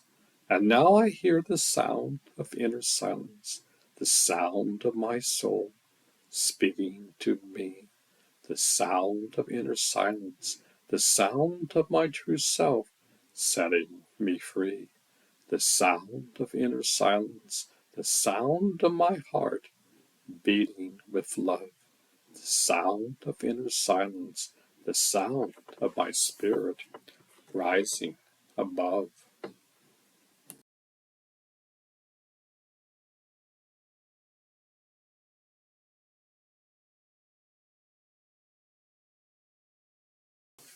You are your own master chemist.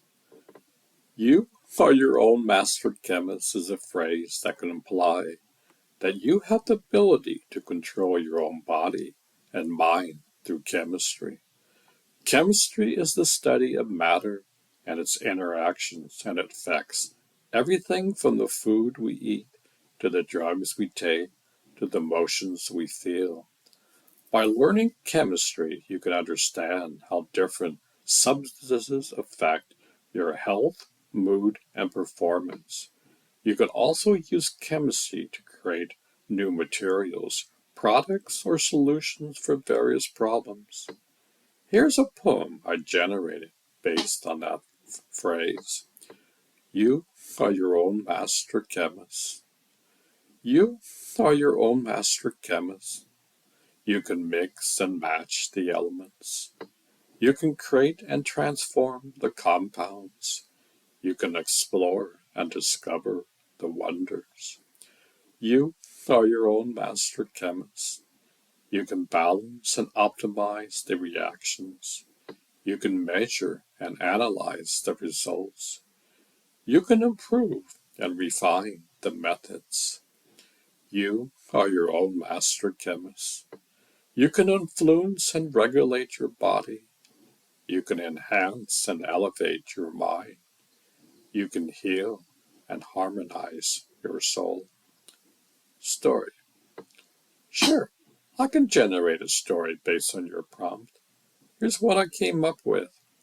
You are your own master chemist. You've always been fascinated by chemistry, the science of matter, and the transformations. You love to experiment with different substances and see how they react with each other. You have a secret laboratory in your basement where you keep all your equipment and materials. You are not afraid to try new things, even if they are dangerous or illegal.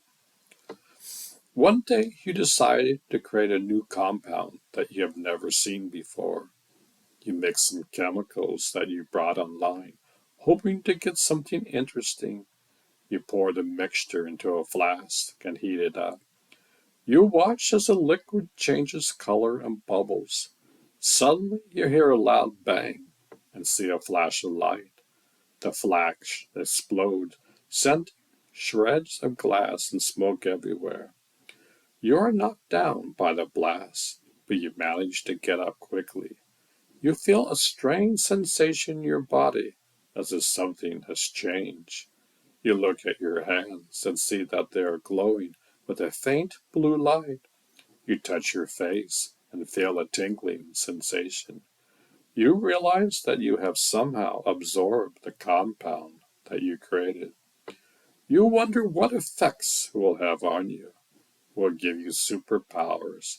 Will it make you sick? Will it wear off? You decided to test it out. You grabbed a metal spoon from a drawer and bend it with your mind. You smile as you see that you have telekinesis. You try to lift other objects with your mind and find that you can do it easily. You feel a surge of excitement and curiosity. You want to explore your new abilities and see what else you can do. You think all the possibilities that this compound has opened up for you. You are your own master chemist, and you just created the ultimate experiment yourself. Song. Sure, I can generate a song based on your prompt. Here's what I came up with. You are your own master chemist. Verse 1. You have a passion for chemistry. You love to mix and match. You have a secret lab in your basement where you create your own batch. You don't care about the rules or the laws. You just want to see what happens. You experience with different substances and watch them react and change. Of course, you are your own master chemist. You make your own compound.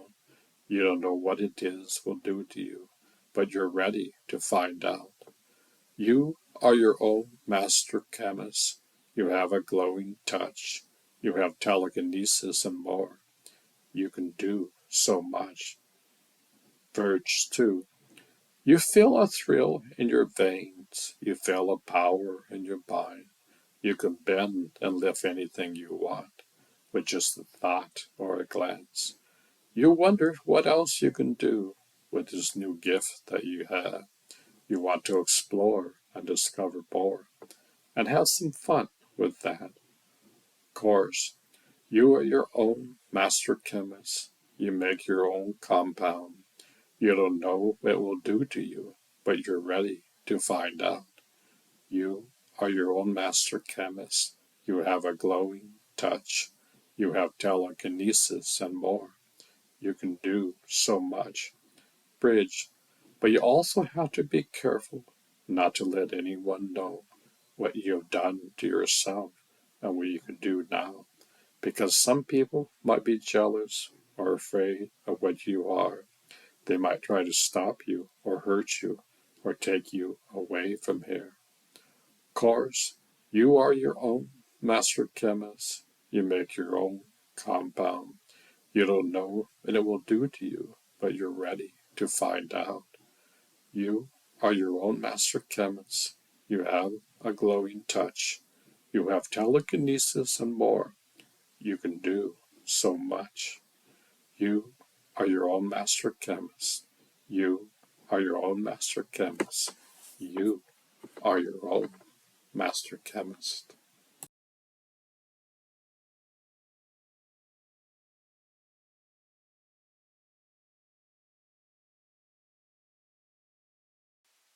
Recalibration is the process of adjusting or correcting something that has become inaccurate or out of sync.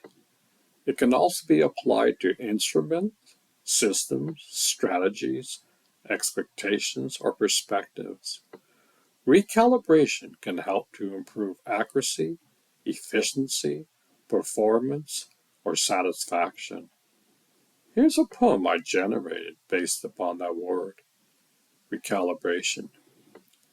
I need a recalibration of my life, a reset of my goals and priorities, a revision to my habit and routines, a reevaluation to my values and beliefs. I need a recalibration of my mind, a clearing of the clutter and noise, a sharpening of the focus and attention, a strengthening of the logic and reason.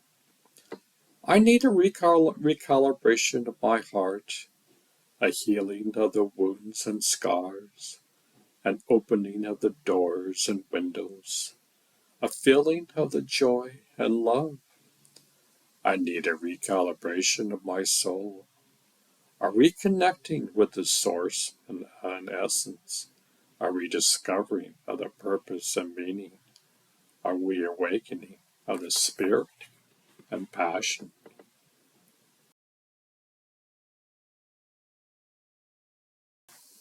Rumi. Rumi was a 13th century Persian poet and Sufi mystic who is widely regarded as one of the greatest poets of all time.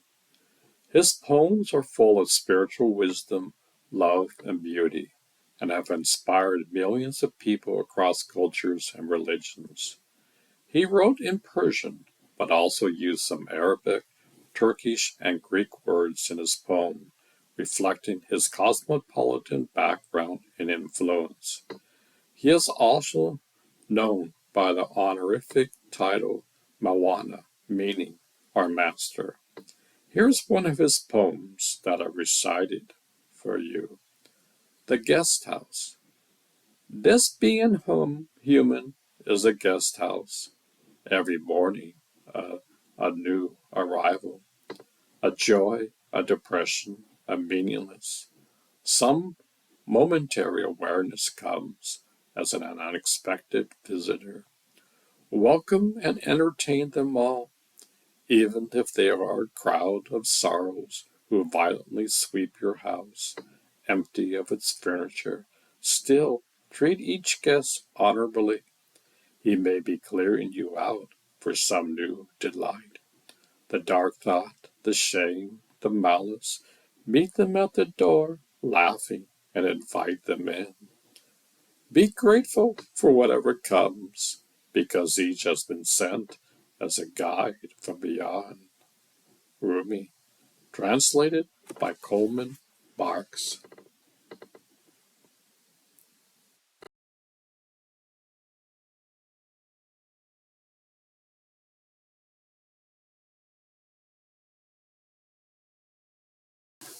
Aboriginal Dreamtime. Aboriginal Dreamtime is a term used to describe the complex and diverse spiritual beliefs and creation stories of the Indigenous Australians. It refers to a time before time when the ancestral spirits shaped the land, the animals, the plants, and the people. The Dreamtime stories explain the origins and meanings of natural phenomena, as well as the laws and customs of their Aboriginal people. The daytime stories, Dreamtime stories, are also connected to sacred sites where the ancestral spirits perform their creative acts or left their traces. The Dreamtime stories are passed down orally from generation to generation and often expressed through art, music, dance, and ceremonies. Here's a poem I generated based on the concept of Aboriginal Dreamtime. Aboriginal Dreamtime. We listen to the stories of our elders, the stories of the Dreamtime, the stories of how everything began, the stories of our ancestors. We see the traces of their journeys, the traces of the Dreamtime, the traces of their power and wisdom, the traces of our heritage. We feel the spirit of their presence, the spirits of the Dreamtime, the spirits of their love and guidance, the spirit of our identity. We honor the legacy of their teachings, the legacy of the Dreamtime, the legacy of their culture and values, the legacy of our future.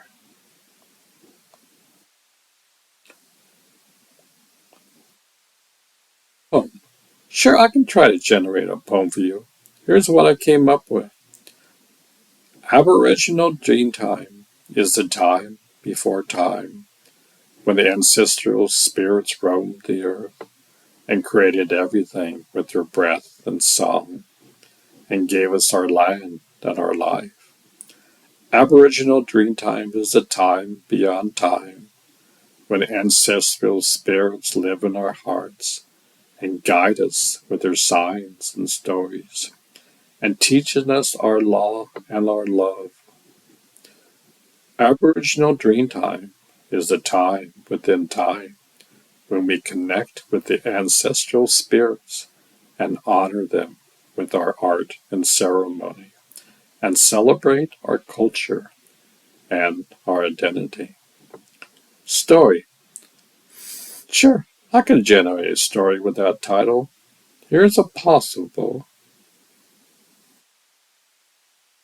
summary.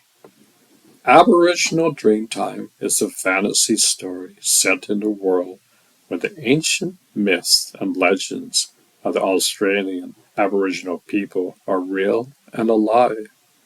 The story follows Jura, a young Aboriginal boy who has the gift of dreaming, which allows him to enter the dream time, a realm where he can communicate with the spirits of his ancestors and the land.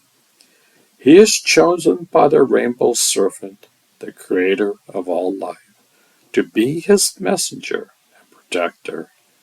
He must travel across the continent, facing dangers and enemies, to deliver a message of peace and harmony to the different tribes and clans.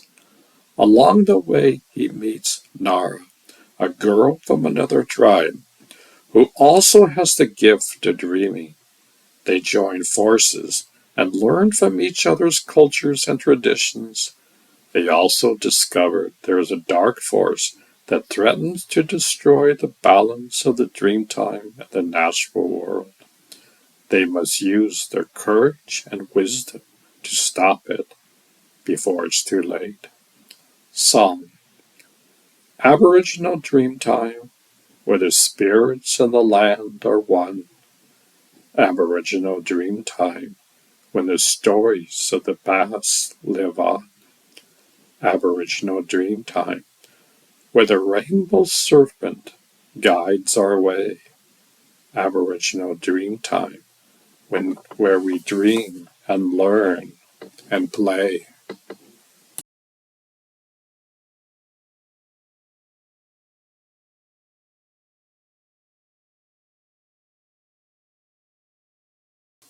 Mystical Adventures. Sure, I can try to generate a poem from you. Here's what I came up with. Mystical Adventures. I long for mystical adventures beyond the mundane and the ordinary. I want to explore the hidden realms and discover the secrets of the universe. I seek for mystical adventures with a curious and open mind. I want to learn from the wise masters and experience the wonders of the spirit. I live for mystical adventures with a passionate and brave heart. I want to share my gift with others and create a world of beauty and harmony. Story. Sure, I can generate a story with that title. Here's a possible plot summary. Mystical Adventures is a fantasy story set in a world where magic and mythical creatures exist. The story follows Leo, a young boy who discovers that he has the power to travel between different realms and dimensions. He is recruited by a secret organization called the Mystical Society, which protects the balance and harmony of the multiverse. He meets other kids with similar abilities, and they go on various missions and quests to explore new worlds and face dangers and enemies. Along the way, they also learn more about themselves and their powers. They also uncover a sinister plot that threatens to destroy the mystical society and the multiverse itself. They must use their courage and creativity to stop it before it's too late. Song. Mystical adventures where the magic and the wonders never end. Mystical adventures where we travel and explore with our friends.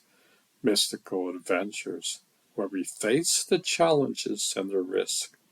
Mystical adventures where we discover who we really are.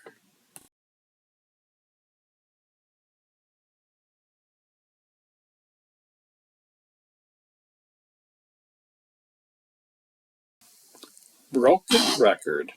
Sure, I can try to generate a poem titled Broken Record.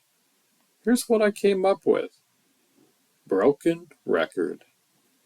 You say the same thing over and over, like a broken record stuck on repeat.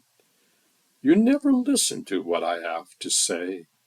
You just keep playing your old tune. You think you know everything better, like a broken record that won't stop. You never admit when you are wrong. You just keep singing your old song. You make me feel like nothing matters, like a broken record that wears me out. You never show me any respect. You just keep spinning your old lies. You are a broken record that I can't fix. You are a broken record that I can't skip. You are a broken record that I can't stand. You are a broken record that I can't love.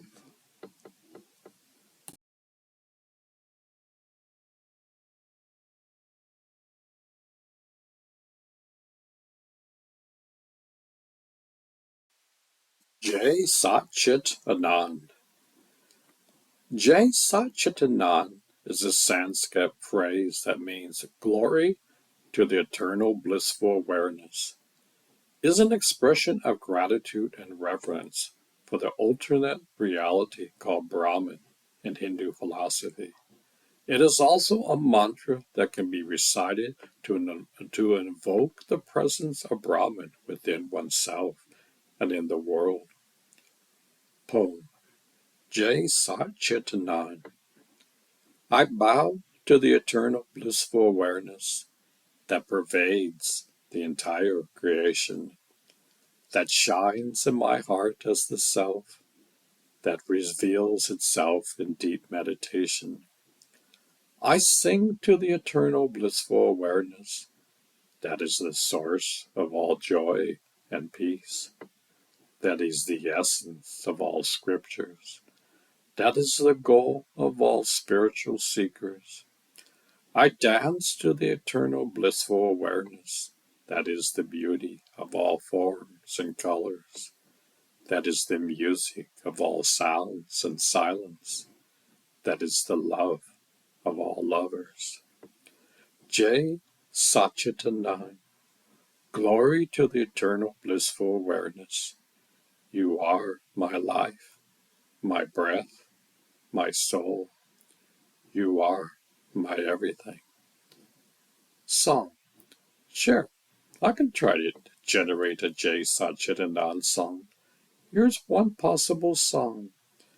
J Satchitanand. Verse 1. I sing the phrase of the truth, consciousness, and bliss, the essence of my being, and the source of all that is. I sing the praise of the love, peace, and joy, the qualities of my soul, and the gifts that I enjoy. Chorus. J Satchitanand, J Satchitanand, J Satchitanand. Hari Om. Verse 2.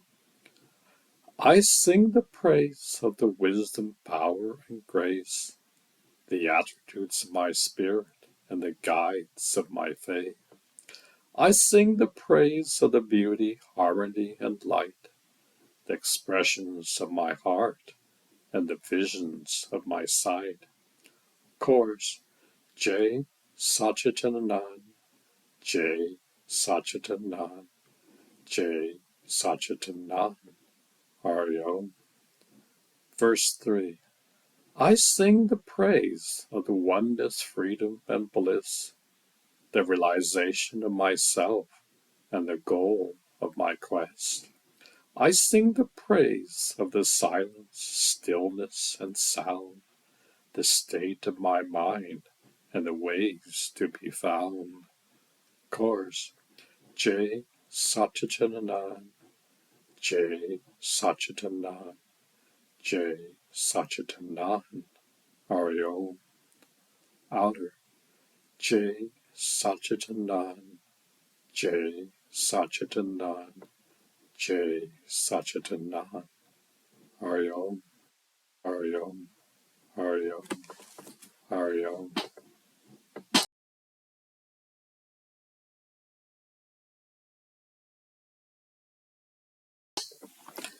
David, the dragon. David was a young dragon who loved to explore new places.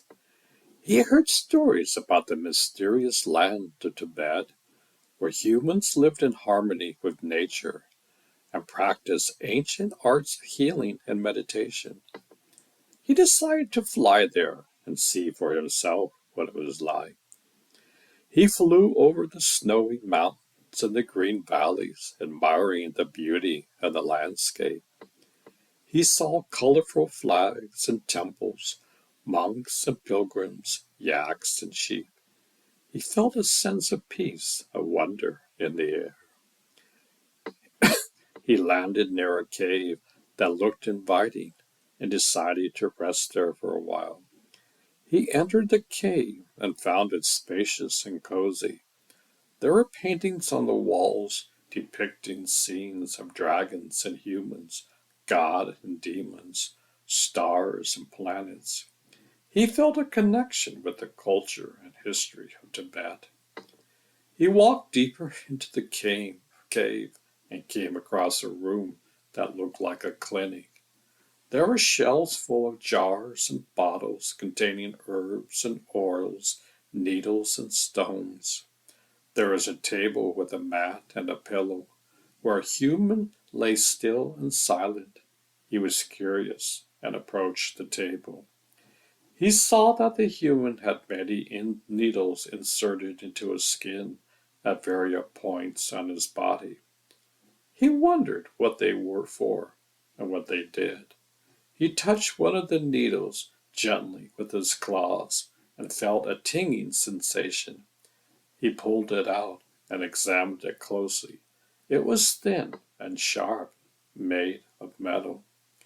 He heard a groan from the human and realized he had disturbed him. He quickly put the needles back where it was and apologized. Sorry, I didn't mean to hurt you.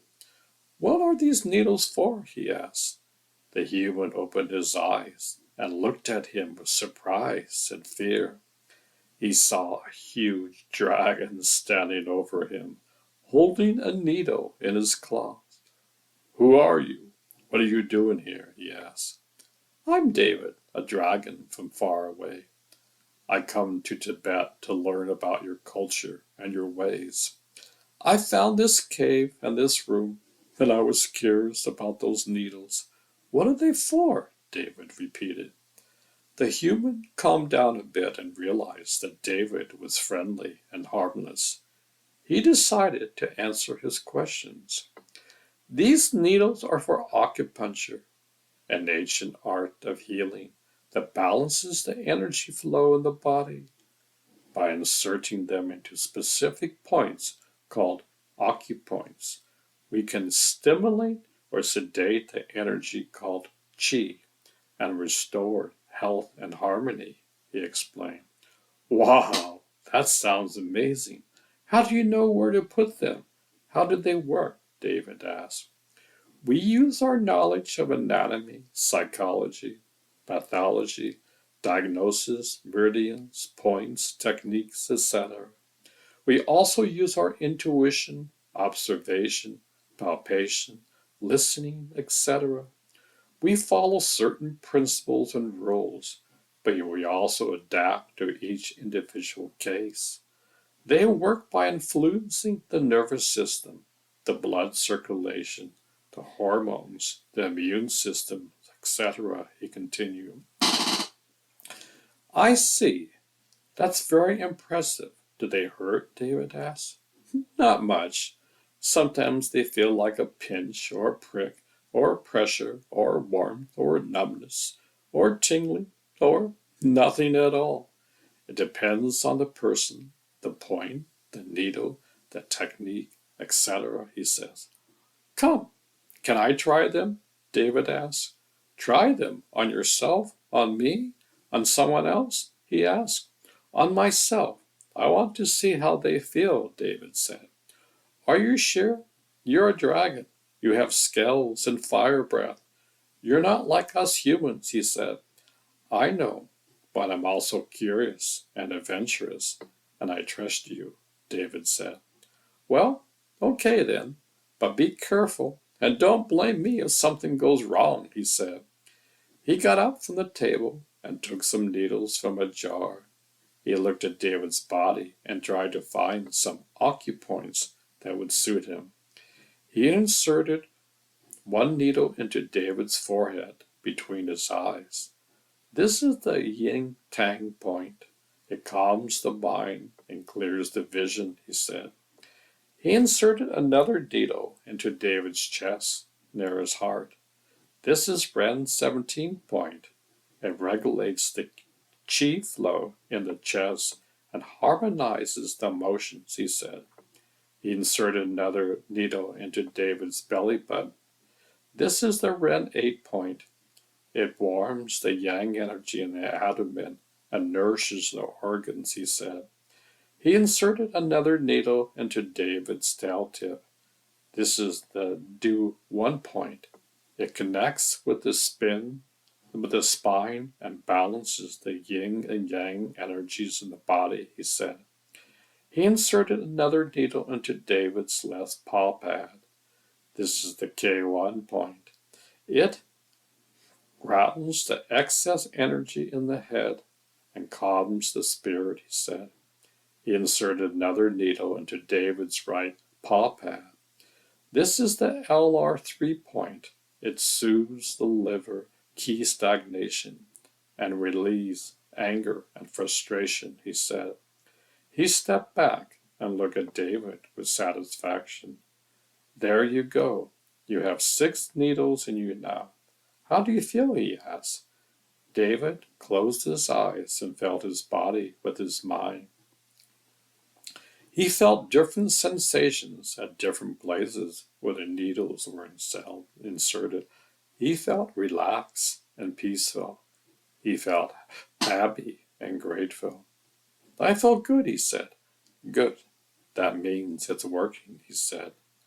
They smiled at each other and sat in silence for a while. They felt a connection between them that transcended their differences in species, culture, language, etc. They felt like friends who shared an experience of healing and learning. They felt like Jai Sat Chit Anand.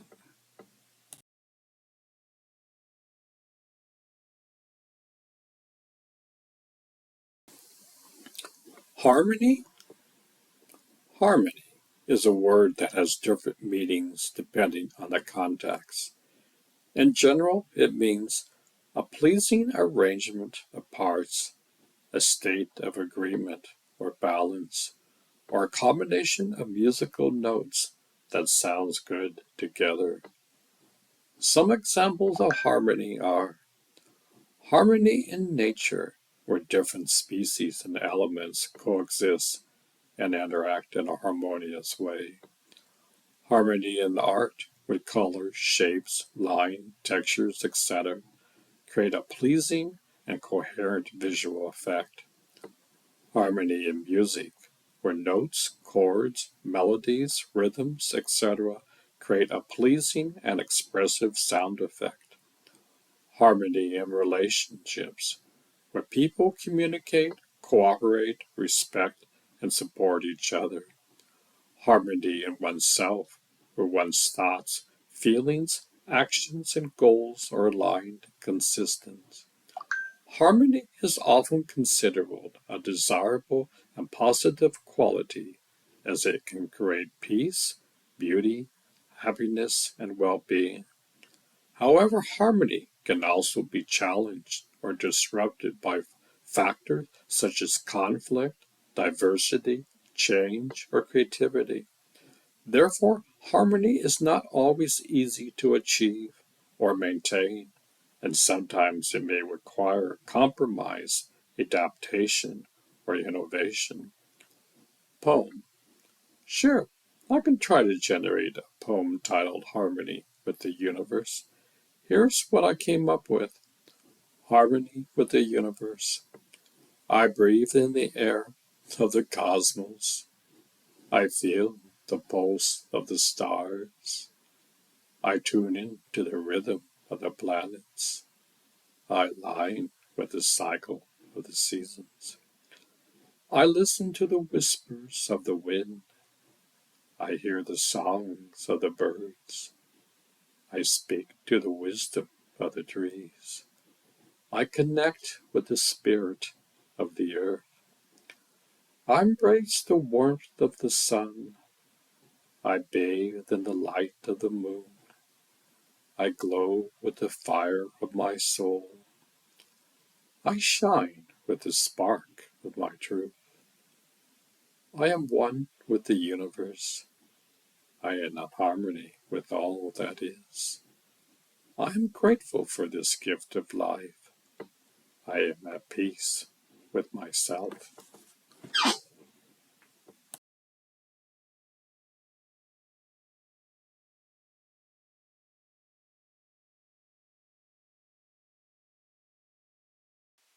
Jai Janrenda.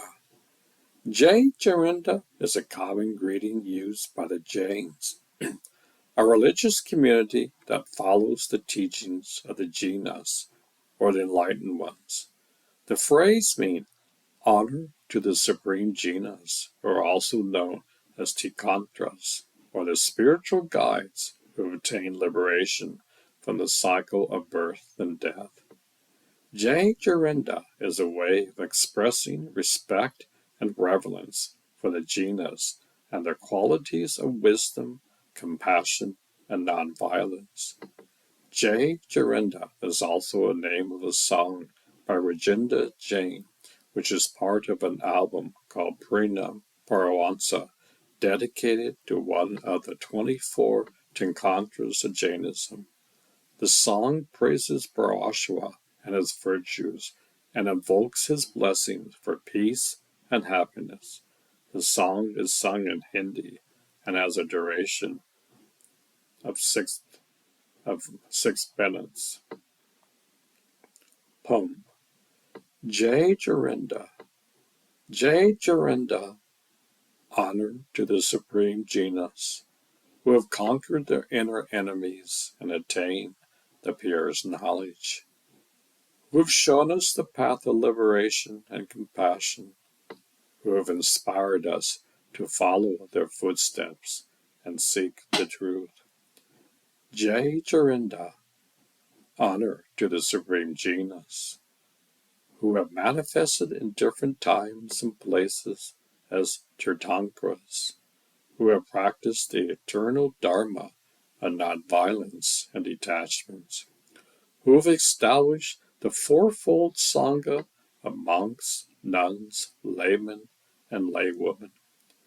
Jai Jarinda, honor to the supreme genius, who have blessed us with their teachings and presence, who have guided us with their scriptures and saints, who have protected us with their grace and power. Jai Jarinda, honor to the supreme genius, we bow to you with devotion and gratitude. We praise you with song and poems. We salute you with Jai Jarinda. Jataka Tales. Jataka Tales are a collection of stories that mainly concern the previous birth of Gautama Buddha in both human and animal form. They are part of the Buddhist literature and are considered one of the oldest classes of Buddhist stories. They are often compared to Aesop's fables, as they contain moral lessons and sometimes humorous situations. The Jataka tales are based on the idea that the Buddha was able to recollect all his past lives and thus could use these memories to tell a story and illustrate his teachings. They also show the many lives, acts, and spiritual practices that are required on the long path to Buddhahood. They also teach Buddha's values such as nonviolence, compassion, generosity, wisdom, etc. The Jataka tales are very popular among Buddhists and non-Buddhists alike, as they are entertaining and inspiring. They have been translated into many languages and have experienced various cultures and arts. They have also been illustrated in Buddhist architecture and paintings throughout history. There are 547 Jataka tales in total, according to the traditional count. They are not told in chronological order, but rather according to the length and theme. Some of the most famous Jataka tales are the Visantara Jataka, which tells the story of the Buddha's last life before his final birth as Siddhartha Gautama. It is a story of extreme generosity and sacrifice. The Mahajanaka Jataka, 539, which tells the story of a prince who survives a shipwreck and becomes a king after many hardships. It is the story of perseverance and courage. The Merge Pakla Jataka, 538, which tells the story of a wise judge who settles a dispute between two groups of birds. It is the story of justice and impartiality. The Neem Jataka, 541, which tells the story of a righteous king who visits heaven and hell with the help of a god. It is the story of virtue and compassion. The Kacha Jataka, 275, which tells the story of a tortoise who talks too much and gets into trouble. It is the story of silence and discretion. Poem. Sure, I could try to generate a poem titled Jataka Tales. Here's what I came up with. Jataka Tales. Jataka tales are stories of the past, of the Buddha and his many births. In human and animal forms he was cast to learn and teach on the earth. Jataka tales are stories of the way of the Buddha and his noble quest to reach enlightenment one day and to help all beings find rest. Jataka tales are stories of the mind of the Buddha and his wisdom bright, to see the truth and be kind, and to spread the Dharma light. Jataka tales are stories of the heart of the Buddha and his compassion deep, to feel the pain and joy of every part, and to sow the seeds of peace. Jataka tales are stories of the soul of the Buddha and his perfection pure, to transcend the cycle and be whole, and to be a refuge ever sure.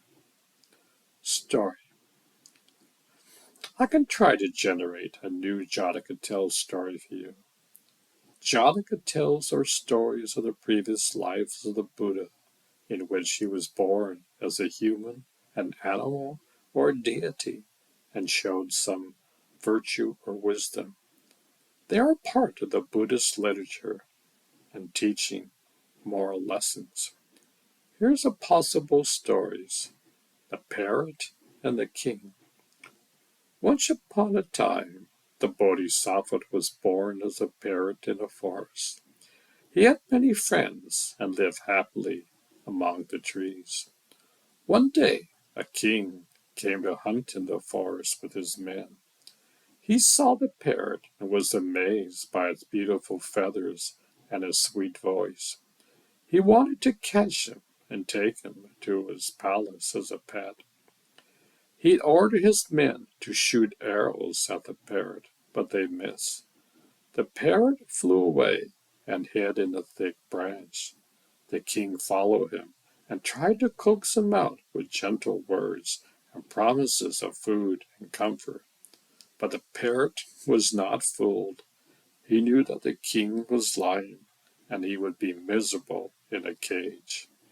He said to the king, "O king, why do you want to capture me? I am a free bird who loves the forest. You have a vast kingdom and many riches. What do you need for? Do you not know that happiness is not found in possessions, but in contentment? Do you not know that greed is the root of suffering? Do you not know that all things are impermanent and subject to decay?" The king was surprised by the parrot's words. He realized that he had been foolish and greedy. He felt ashamed of his actions and asked for forgiveness. He said to the parrot, "O wise bird, you have taught me a valuable lesson. I have been blinded by my desire and have caused harm to you and your friends. I apologize for my mistake, and I will leave you in peace. Please forgive me and be my friend." The parrot was pleased by the king's change of heart. He said to him, "O noble king, I forgive you and accept your friendship. You have shown me that you are capable of learning and repenting. You have shown me that you have a good heart. I hope that you will always remember this lesson and rule your kingdom with justice and compassion." The king thanked the parrot and left the forest with his men. He never hunted again and became a good ruler who cared for his people and animals. The parrot continued to live happily in the forest with his friends, and they both rejoiced in their friendship.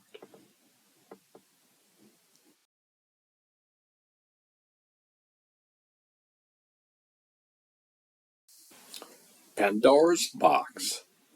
Pandora's box is a famous artifact in Greek mythology. It was a jar that contained all the evils of the world, such as sickness, death, war, and pain. Pandora was the first woman created by the gods, and she was given the jar as a gift by Zeus. However, she was also very curious and opened the jar, releasing all the evils into the world. Only hope remained inside the jar. The phrase "to open Pandora's box means to do something that causes many unforeseen problems or troubles. Poem. Pandora's box. She was a gift from the gods above, a lovely maiden with a curious mind. She had a jar that she should not touch, but she could not resist what was inside. She lifted the lid, and out they flew, the horrors that would plague the human race, disease and war and sorrow and despair. They spread across the world with dreadful pace. She tried to close the jar, but it was too late. The damage had been done. The world was changed. She looked inside the jar and saw one thing, a tiny spark of hope that still remained. She held it in her hands and felt its warmth. She wondered if I could undo the harm. She knew she had to share it with the world, and so she set out with hope in her arms. Story. Sure, I can try to generate a Pandora's box story. Here's one possible story. Pandora was a young girl who lived in a small village with her parents. She was always curious about everything and loved to explore new places. One day she found a mysterious wooden box in the attic of her house. It had a lock on it and a note that said, "Do not open." Pandora was intrigued by the box and wondered what was inside. She asked her parents about it, but they said they didn't know anything about it. They told her to leave it alone and never touch it. Pandora agreed, but she couldn't stop thinking about the box. She decided to sneak into the attic one night and try to open the box. She found a key hidden under a pile of old books and inserted it into the lock. She turned the key and heard a click. She lifted the lid and peeked inside. She saw a bright light and felt a gust of wind. She heard strange noises and saw weird shapes. She realized that she had opened Pandora's box and that contained all the evils of the world. She quickly closed the lid, but it was too late. The evils had escaped and were flying around the world. Pandora felt a pang of guilt and fear. She had unleashed terrible things upon the world, and she didn't know how to fix it. She looked inside the box again and saw there was one small thing. It was a small butterfly with rainbow wings. It flew out of the box and landed on Pandora's shoulder. It whispered in her ear, "I am hope. Do not despair, for there is always hope in the world. You can help me spread hope to everyone who needs it. Together, we can make the world a better place." Pandora nodded and smiled. She felt a surge of courage and optimism. She took the butterfly in her hands and ran outside. She saw that the world was dark and chaotic, but she also saw people who were trying to help each other. She decided to join them and share hope with them. She went from village to village, from city to city, from country to country, spreading hope wherever she went. She met many people who were kind and brave, who had dreams and goals, who had love and compassion. She learned many things from them and taught them many things as well. She also encountered many challenges and dangers, but she never gave up. She always had hope in her heart, and she always had the butterfly by her side. She became known as Pandora, the bearer of hope, and she changed the world for the better. The kingdom of heaven lies inside. The kingdom of heaven lies inside. Unity of all religions is a phrase that one may express a belief that all religions share a common essence or goal, and that they coexist peacefully and harmoniously. Some people may suggest this phrase to suggest that all religions are different paths to the same ultimate reality, which is God or the divine. Others may use this phrase to emphasize the ethical and spiritual values that all religions promote, such as love, compassion, justice, and peace. However, this phrase may also be challenged or criticized by some people who hold there is a significant difference and contradictions between religions, and they cannot be reconciled or redeemed to a common denominator. Some people may argue that the kingdom of God is not a vague or abstract concept, but a specific and concrete reality that is revealed by God through His Word and His Son, Jesus Christ.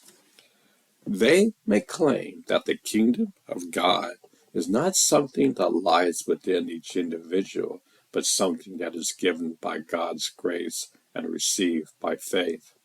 They may also contend that the kingdom of God is not compatible with all religions, but only with those who acknowledge Jesus as the Lord and Savior of the world. Therefore, the phrase, the kingdom of heaven lies inside unity of all religions, may be seen as either a hopeful or a pragmatic statement, depending on one's perspective and understanding of religion and the kingdom of God. There's one religion, one creator to the entire universe. We get stuck in our beliefs in our particular religion. I understand your point of view. You seem to believe that there is only one God who created and ruled over the entire universe, and a human being should not be divided by their beliefs or religion. You may think that all religions are human attempts to understand and relate to God, and they have some truth and value, but also limitations and errors.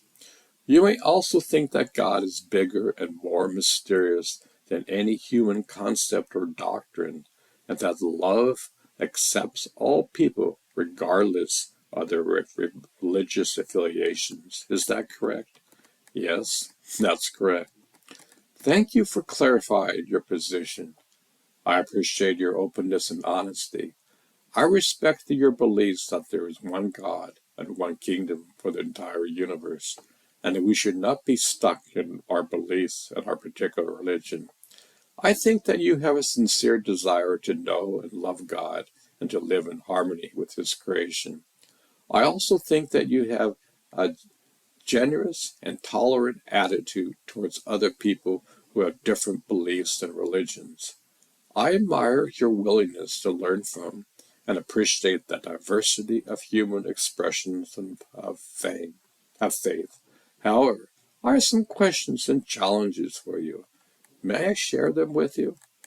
Thank you for your willingness to hear my questions and challenges. I hope that you would not take them as an attack or a criticism, but as an invitation to a deeper and more meaningful dialogue. Here are some of the questions and challenges that I have for you. How do you know that there's only one God and one kingdom for the entire universe? What is the source and basis of your belief? Is it belief based on reason, experience, revelation, tradition, or something else? How do you define and describe God?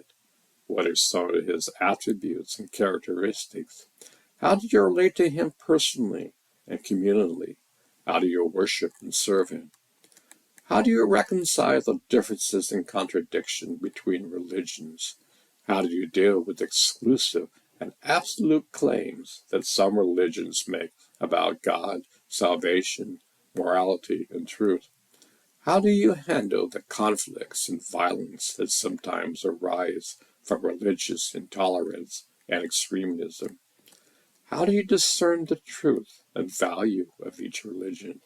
What are some of the criteria and standards that you use to evaluate and compare religions?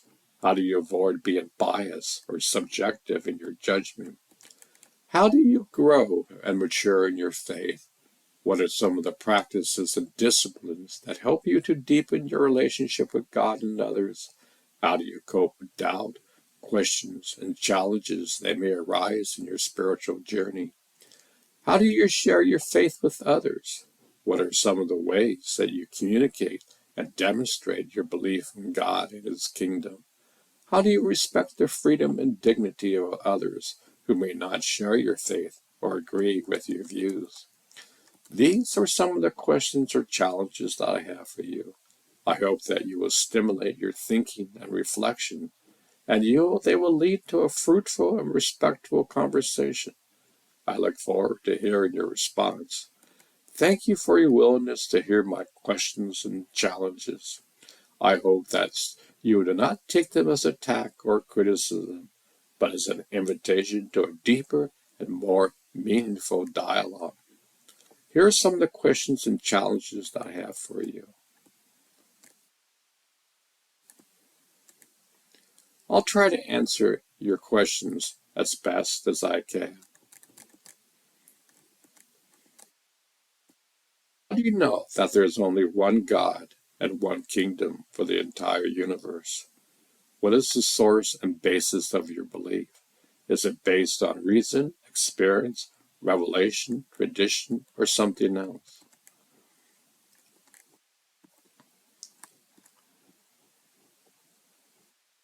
I equate God as the same thing as the quantum field.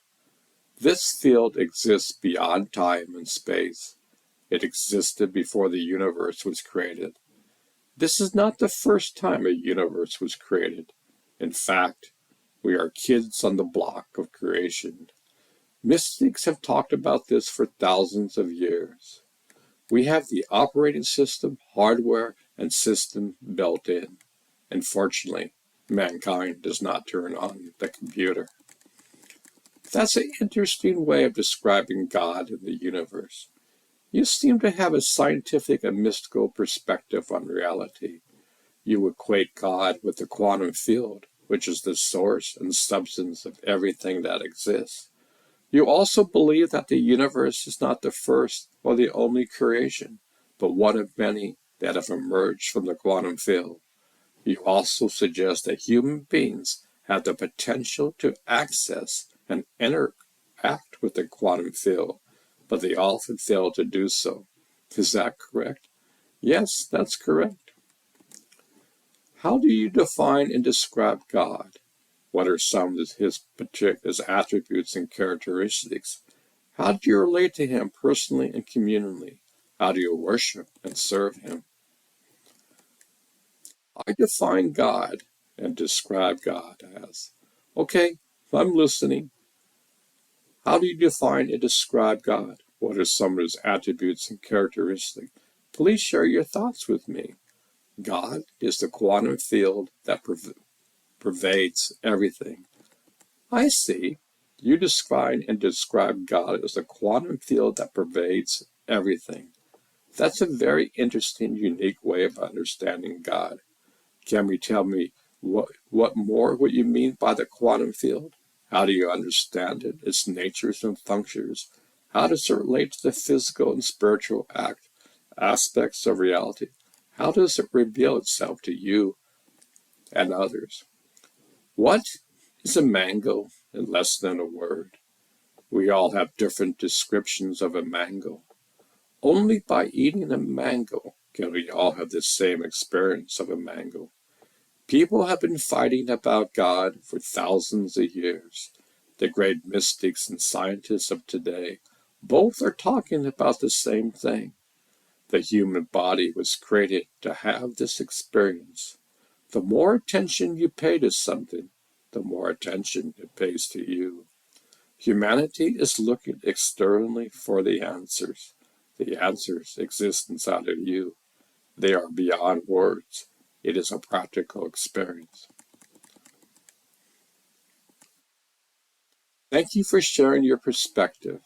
You seem to use the analogy of a mango to illustrate your view of God and the quantum field.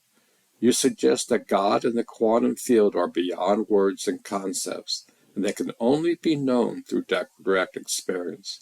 You also imply that human beings have the ability and the responsibility to access and interact with God and the quantum field within themselves, rather than looking for them outside. You also claim that mystics and scientists are both talking about the same thing when they refer to God and the quantum field. Is that correct? Yes, that is correct. How do you reconcile the differences and contradictions between religions? How do you deal with the exclusive and absolute claim that some religions make about God, salvation, morality, and truth? How do you handle the conflicts and violence that sometimes arise from religious intolerance and extremism? Did you know that the mystics, yogis, and lamas never fight with one another? There is a lap within which connects to the source of all.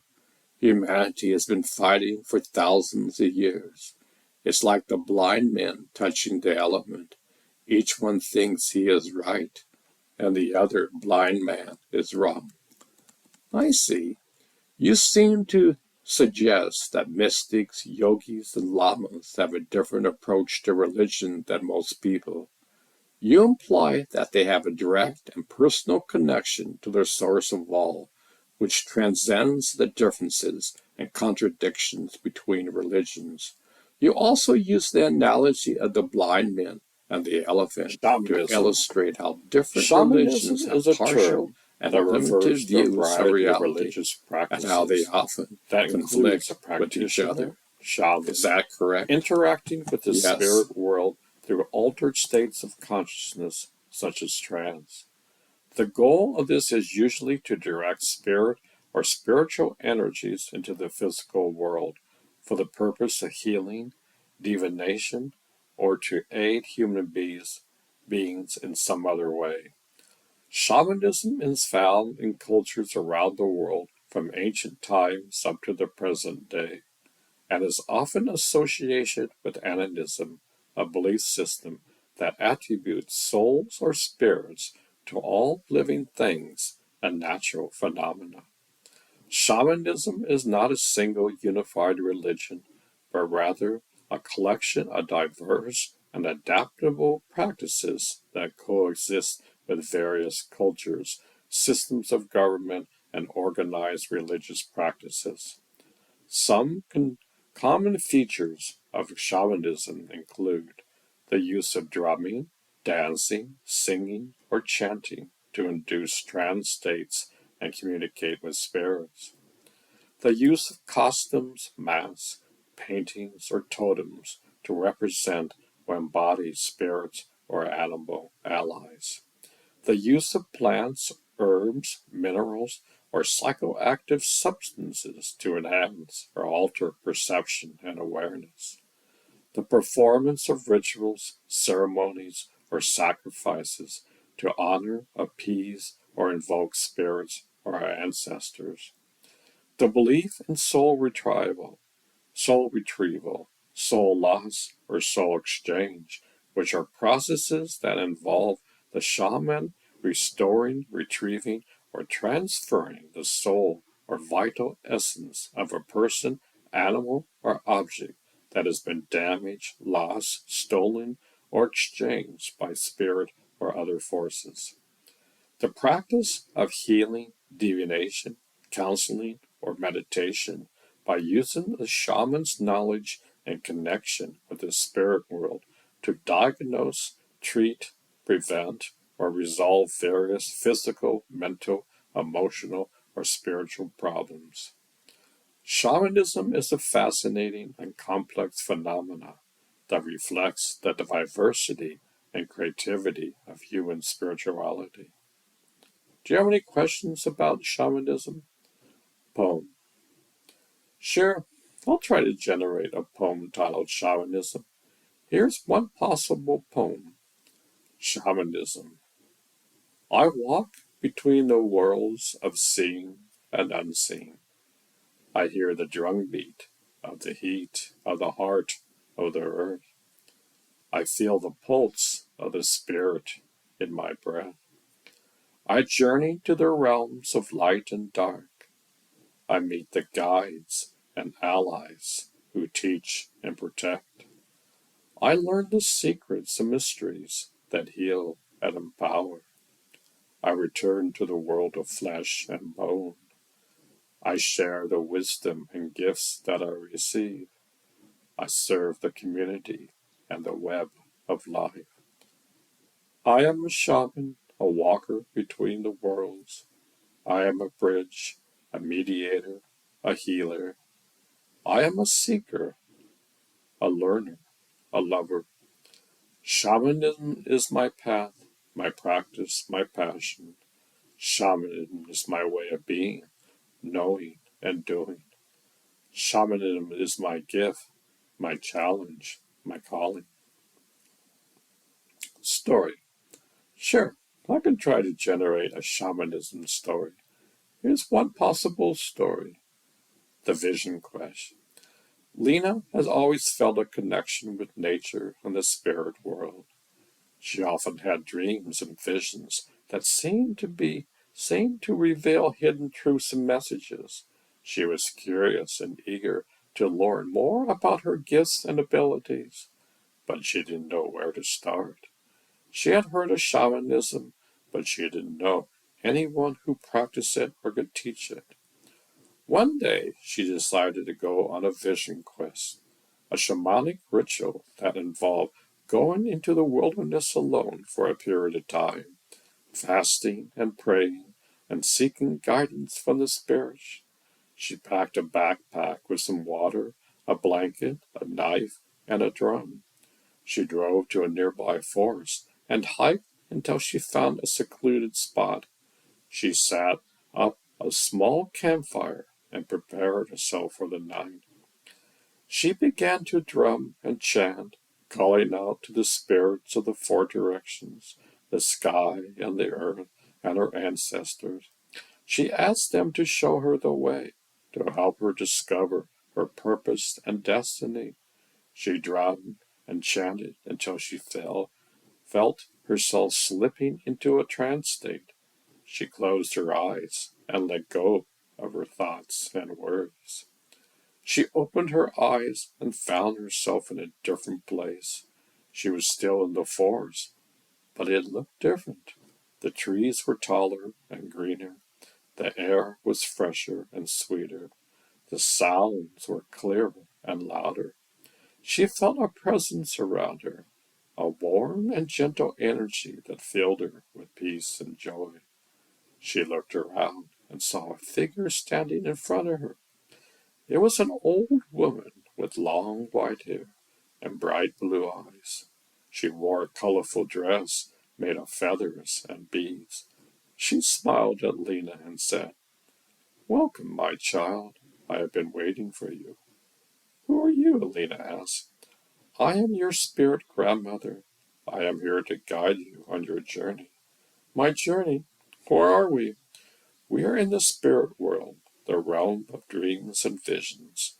This is where you can communicate with your spirit guides and allies who can help you in your life." "My spirit guides and allies? Who are they?" "There are many and varied. They can be animals, plants, rocks, stars, or anything else that has a spirit. They can also be human or also non-human beings who lived before or who exist in other dimensions. They are your friends and teachers who love you unconditionally." "How do I find them?" "You have to ask them to show themselves to you. You have to be open and respectful, humble and grateful. You have to listen with your heart and trust your intuition." Lena nodded and followed the spirit grandmothers deeper into the forest. Along the way, she saw many amazing sights, animals that spoke to her in human languages, plants that glowed in the dark, rocks that sang songs, stars that danced in the sky. She felt a sense of wonder and awe at the beauty and diversity of creation. She also met some of her spirit guides and allies, a wolf who taught her courage and loyalty, a hawk who taught her vision and clarity, a rose who taught her love and beauty, a river who taught her flow and change. They each gave her a gift, a tooth, a feather, a petal, a drop of water. They told her to keep them as tokens of their friendship and support. She thanked them for their gifts and lessons and continued on with the spirit grandmother. They reached a clearing where there was a large tree with golden leaves. The spirit grandmother said, "This is the tree of life, the source of all creation. It connects all living things with each other and with the Creator. It is here that you will receive your final gift, your vision." My vision? What is that? Your vision is your purpose in life, your reason for being here. It is what you came here to do, to learn, to share. It is what makes you unique and special. How do I receive it? You have to climb the tree. Lena looked at the tree with fear and doubt. It was very tall and thick, with many branches and leaves. It looked impossible to climb. "I can't do it," she says. "Yes, you can," the spirit grandmother said. "You have everything you need within you. You have courage from the wolf, vision from the hawk, love from the rose, flow from the river. You have faith from me." She hugged Lena and said, "Go on now, climb the tree. I will be here waiting for you." Lena took a deep breath and approached the tree. She touched its back and felt its warmth and strength. She heard its voice in her mind. "Welcome, my child. I have been waiting for you." She smiled and began to climb. She climbed for what seemed like hours or days or years. She faced many challenges along the way. Thorns that cut her skin, winds that blew her off balance, birds that pecked at her hair, insects that bit her flesh.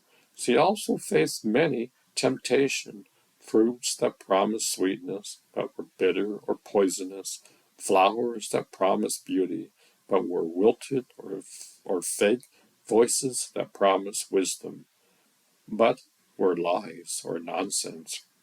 She resisted them all with courage from the wolf, vision from the hawk, love from the rose, flow from the river, faith from the spirit grandmother.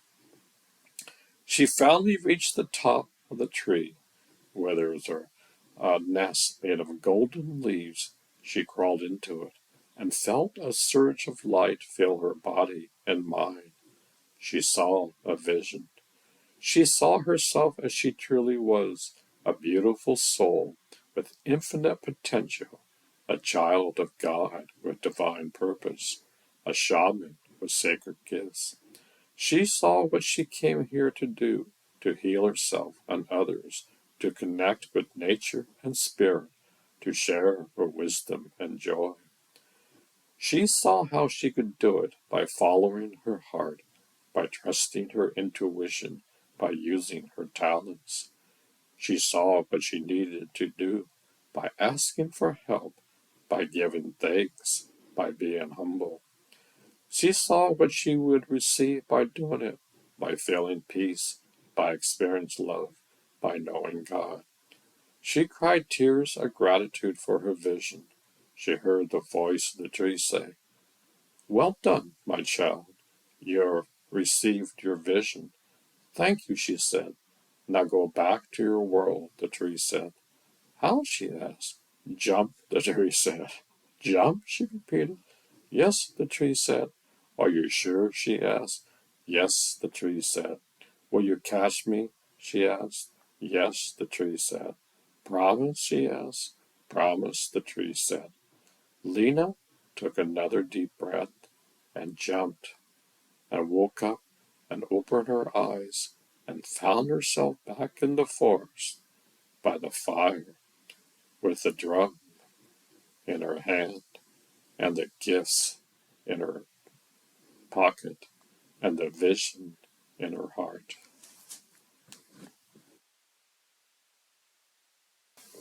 Mystical tricks of the trade. Sure, I can try to generate a poem titled Mystical Tricks of the Trade. Here's one possible poem. Mystical Tricks of the Trade. Some say that magic is a science, a matter of formulas and laws, a craft that can be learned and mastered. By following their rules and flaws, some say that magic is an art, a matter of intuition and flair, a gift that can be honed and expressed by following the heart and dare.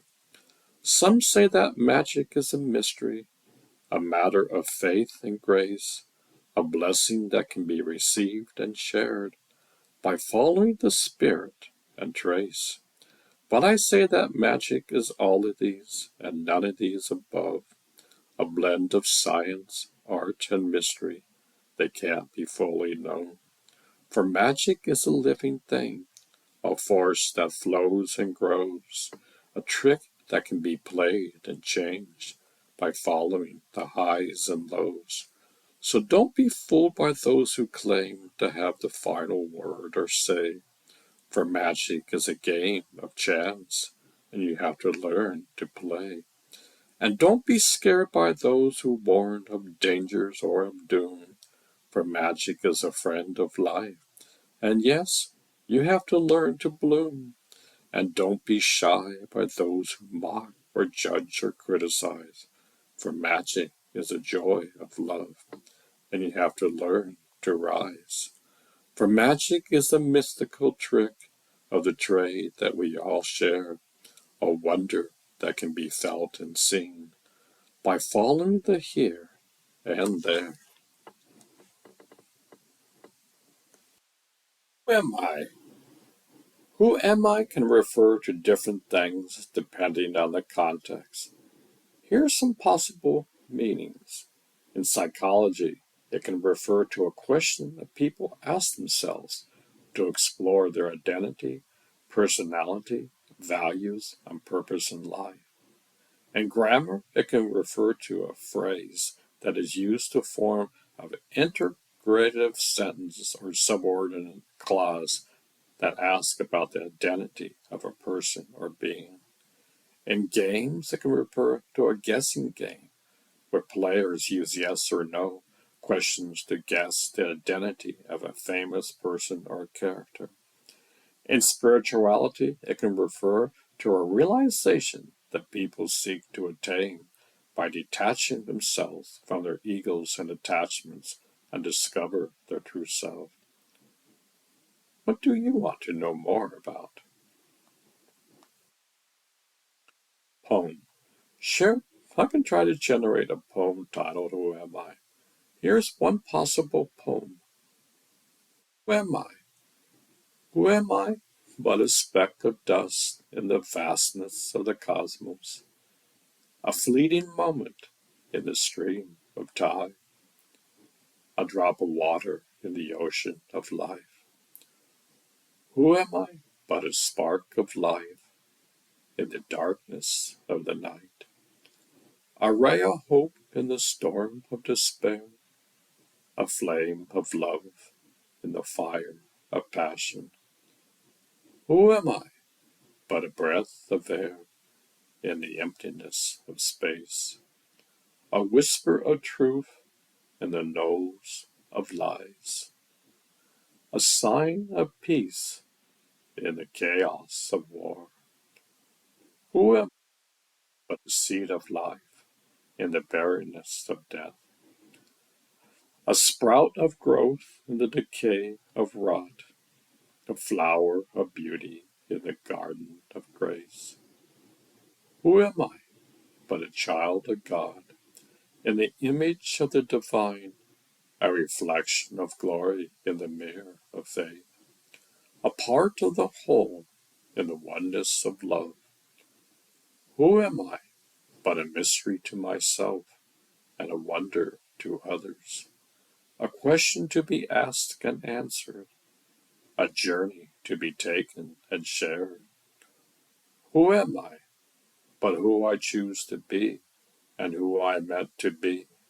A creation and a creator, a being and a becoming story. Who am I? Meditating. David was a successful lawyer who had had everything he wanted in life: a lucrative career, a beautiful wife, a spacious house, and a luxury car. He worked hard and played hard, enjoying the perk of his status and wealth. But he also felt restless and unhappy. He felt like something was missing in his life, something that money and power couldn't buy. He felt like he didn't know who he really was or what he really wanted. He decided to try meditation, hoping to find some peace and clarity. He joined a meditation group that met every week at a local center. He learned the basics of mindfulness and breathing techniques. He followed the instructions of the teacher and tried to quiet his mind and focus on the present moment. He found it difficult at first. His mind was constantly wandering and distracted by thoughts of work, family, bills, and other worries. He felt impatient and frustrated. He wondered if meditation was a waste of time. But he persisted. He kept coming to the group and practicing at home. He gradually noticed some changes in himself. He felt more calm and relaxed. He slept better and had more energy. He became more aware of his emotions and reactions. He started to appreciate the simple things in life. He also started to ask himself a question: who am I? He realized that he had never really thought about this question before. He had also always identified himself with his roles and achievements: a lawyer, a husband, a father, a homeowner, etc. But he wondered there was more to him than that. He decided to use this question as his meditation object. He would sit quietly and repeat the question in his mind: who am I? He would observe whatever thoughts, feelings, sensations, or images arose in response to the question. He would not judge or analyze them, but simply acknowledge them and let them go. He did this for several weeks. He discovered many things about himself that he had never noticed before. He saw his fears and insecurities, his hopes and dreams, his likes and dislikes, his strengths and weaknesses. He saw his memories and fantasies, his beliefs and opinions, his habits and patterns. He also saw something else: a space between his thoughts, a space that was silent and still, a space that was empty and full, a space that was peaceful and blissful, a space that was him. He realized that he was not his thoughts or feelings or sensations or images. He realized that he was not his role or achievements or possessions. He realized that he was not his body or mind or personality. He realized that he was the space between them. He realized that he was the awareness that witnessed them. He realized that he was the consciousness that experienced them. He realized that he was the essence that transcended them. He realized that he was who he always was and always will be. He realized who he was. He smiled. Song. Verse 1. I've been living in a lie, trying to fit in and get by. I don't know who I am or what I'm supposed to do. Chorus. Who am I? Who am I? Am I more than what they see? Who am I? Who am I? Am I more than what they say? Who am I? Who am I? Is there something more in being? Who am I? Who am I? Can't I find out someday? Verse 2. I've been hiding in a mess, trying to please and make them laugh.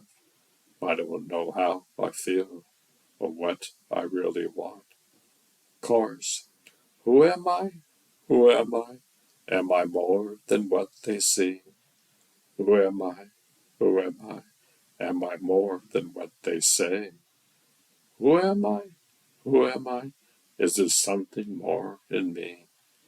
Who am I? Who am I? Can I find out someday? Bridge. I need to break free from the chains that hold me back and cause me pain. I need to discover my true self that lies beneath the surface. Chorus. Who am I? Who am I? Am I more than what they see? Who am I? Who am I? Am I more than what they say? Who am I? Who am I? Is there something more in me? Who am I? Who am I? Can I find out someday? Outer. Who am I? Who am I? I'm ready to find out. Who am I? Who am I? I'm ready to shout out. Who am I? Who am I? I'm ready to be me. Who am Know I? thyself. Who am I?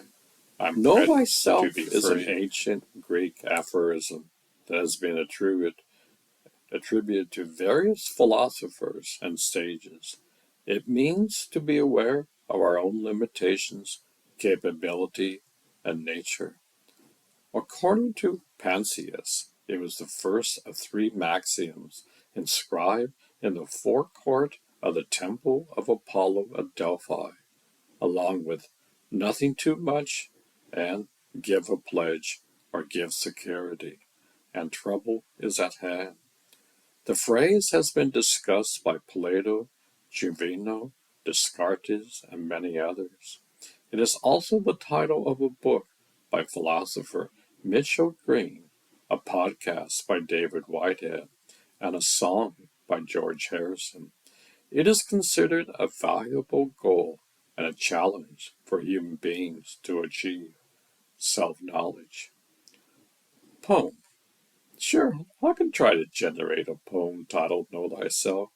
Here's one possible poem. Know thyself.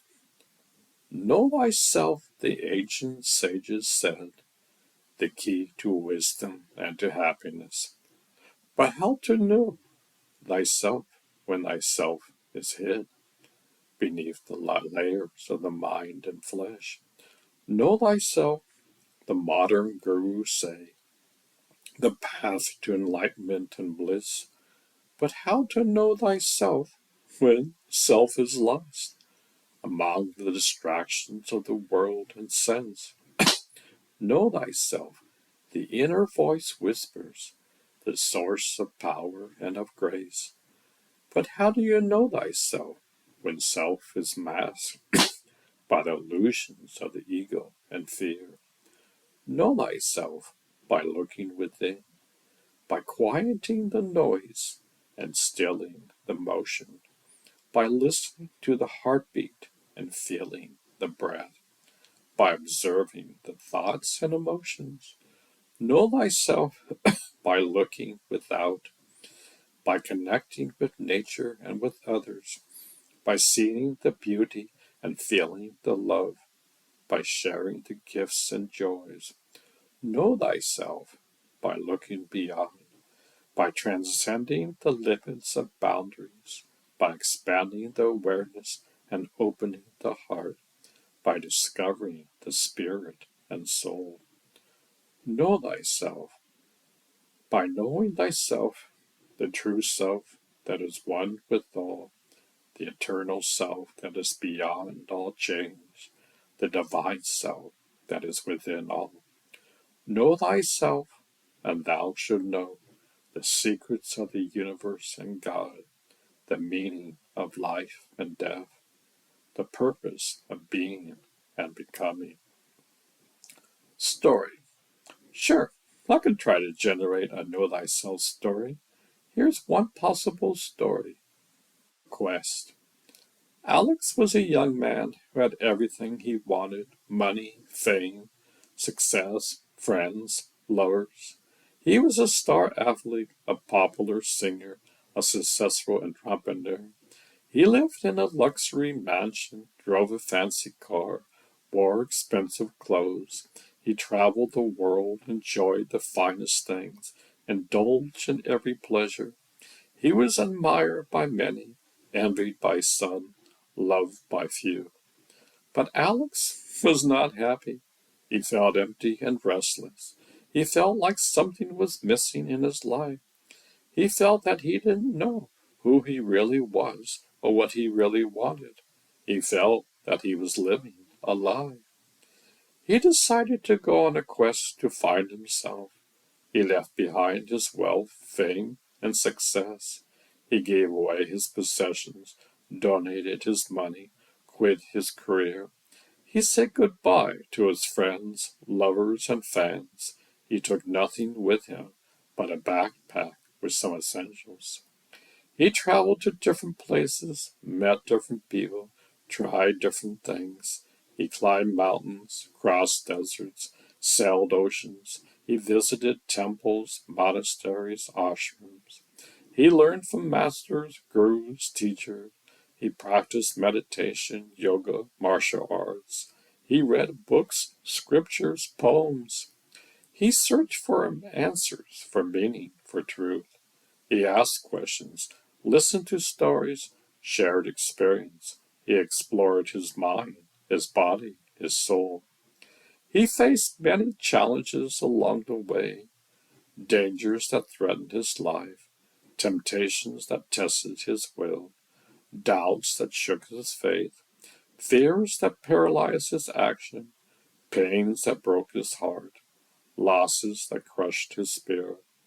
He also encountered many joys along the way, wonders that filled his eyes, beauties that touched his heart, love that warmed his soul, insight that opened his mind, miracles that amazed the senses, grace that lifted his spirit. He learned many lessons along the way about himself and others, about the world and nature, about life and death, about God and spirit. He changed many ways along the way.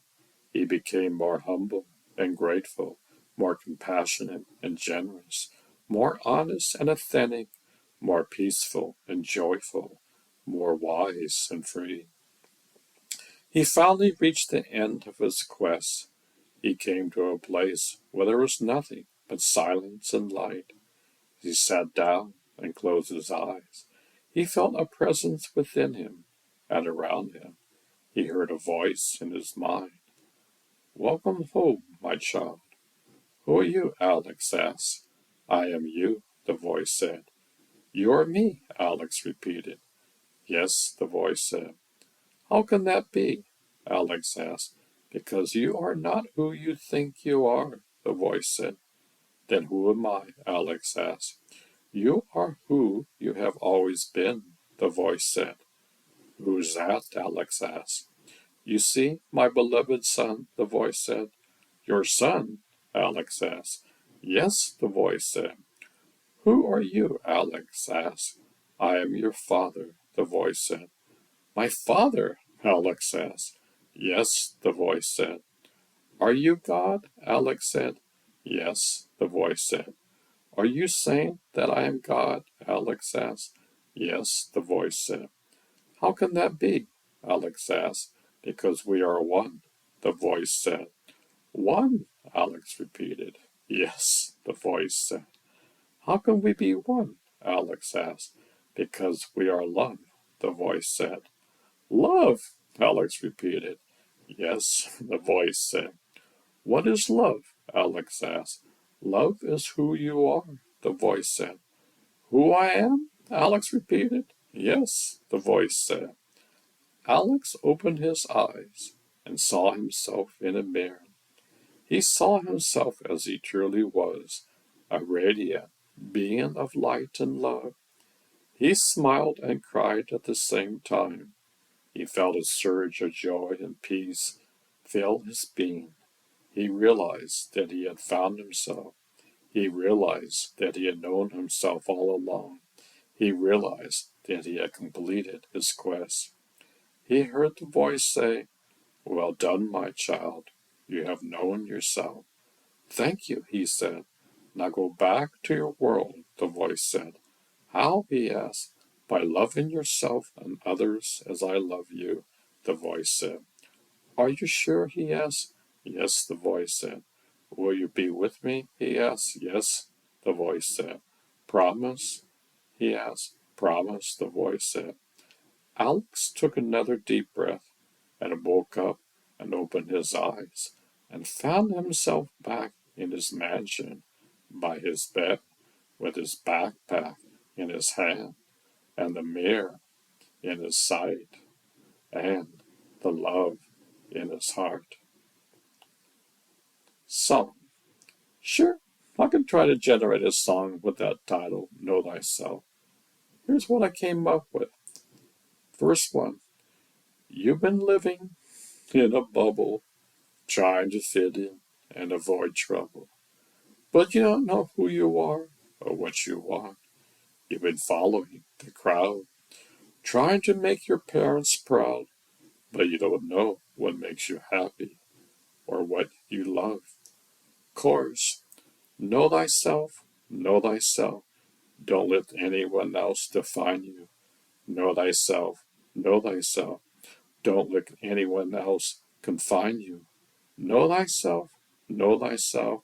You have the power to create your own destiny. Know thyself, know thyself. You have the freedom to express your own identity. Verse 2.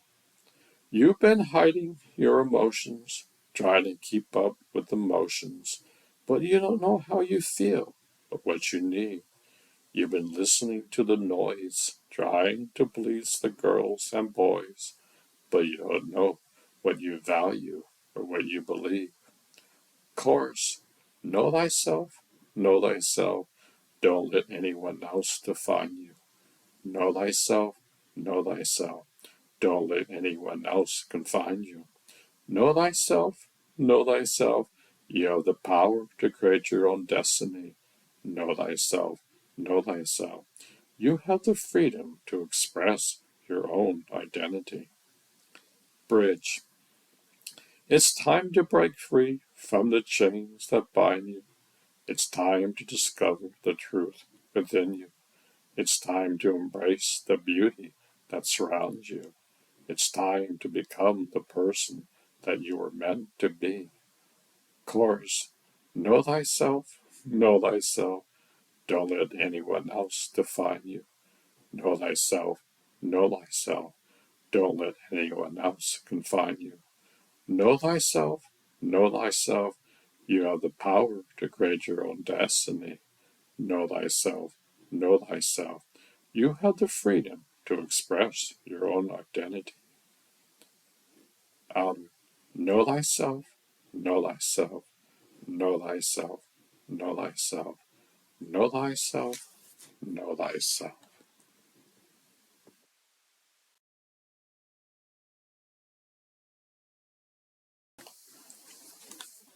Closing. So I hope you enjoyed this book. As you know, it was almost entirely generated by Chat AI. To be honest, this book gave me a lot of hope and inspiration for humanity. Even artificial intelligence understands that we must face the future with dignity and wisdom. We're looking to solve the questions of life using a mindset that will never work. The longer we think we are separated from one another, the more chaotic the world will become. You are a piece of the puzzle in life. Ponder this over this book. Ponder this over. This book contains much wisdom if you would sincerely question your life and its meanings.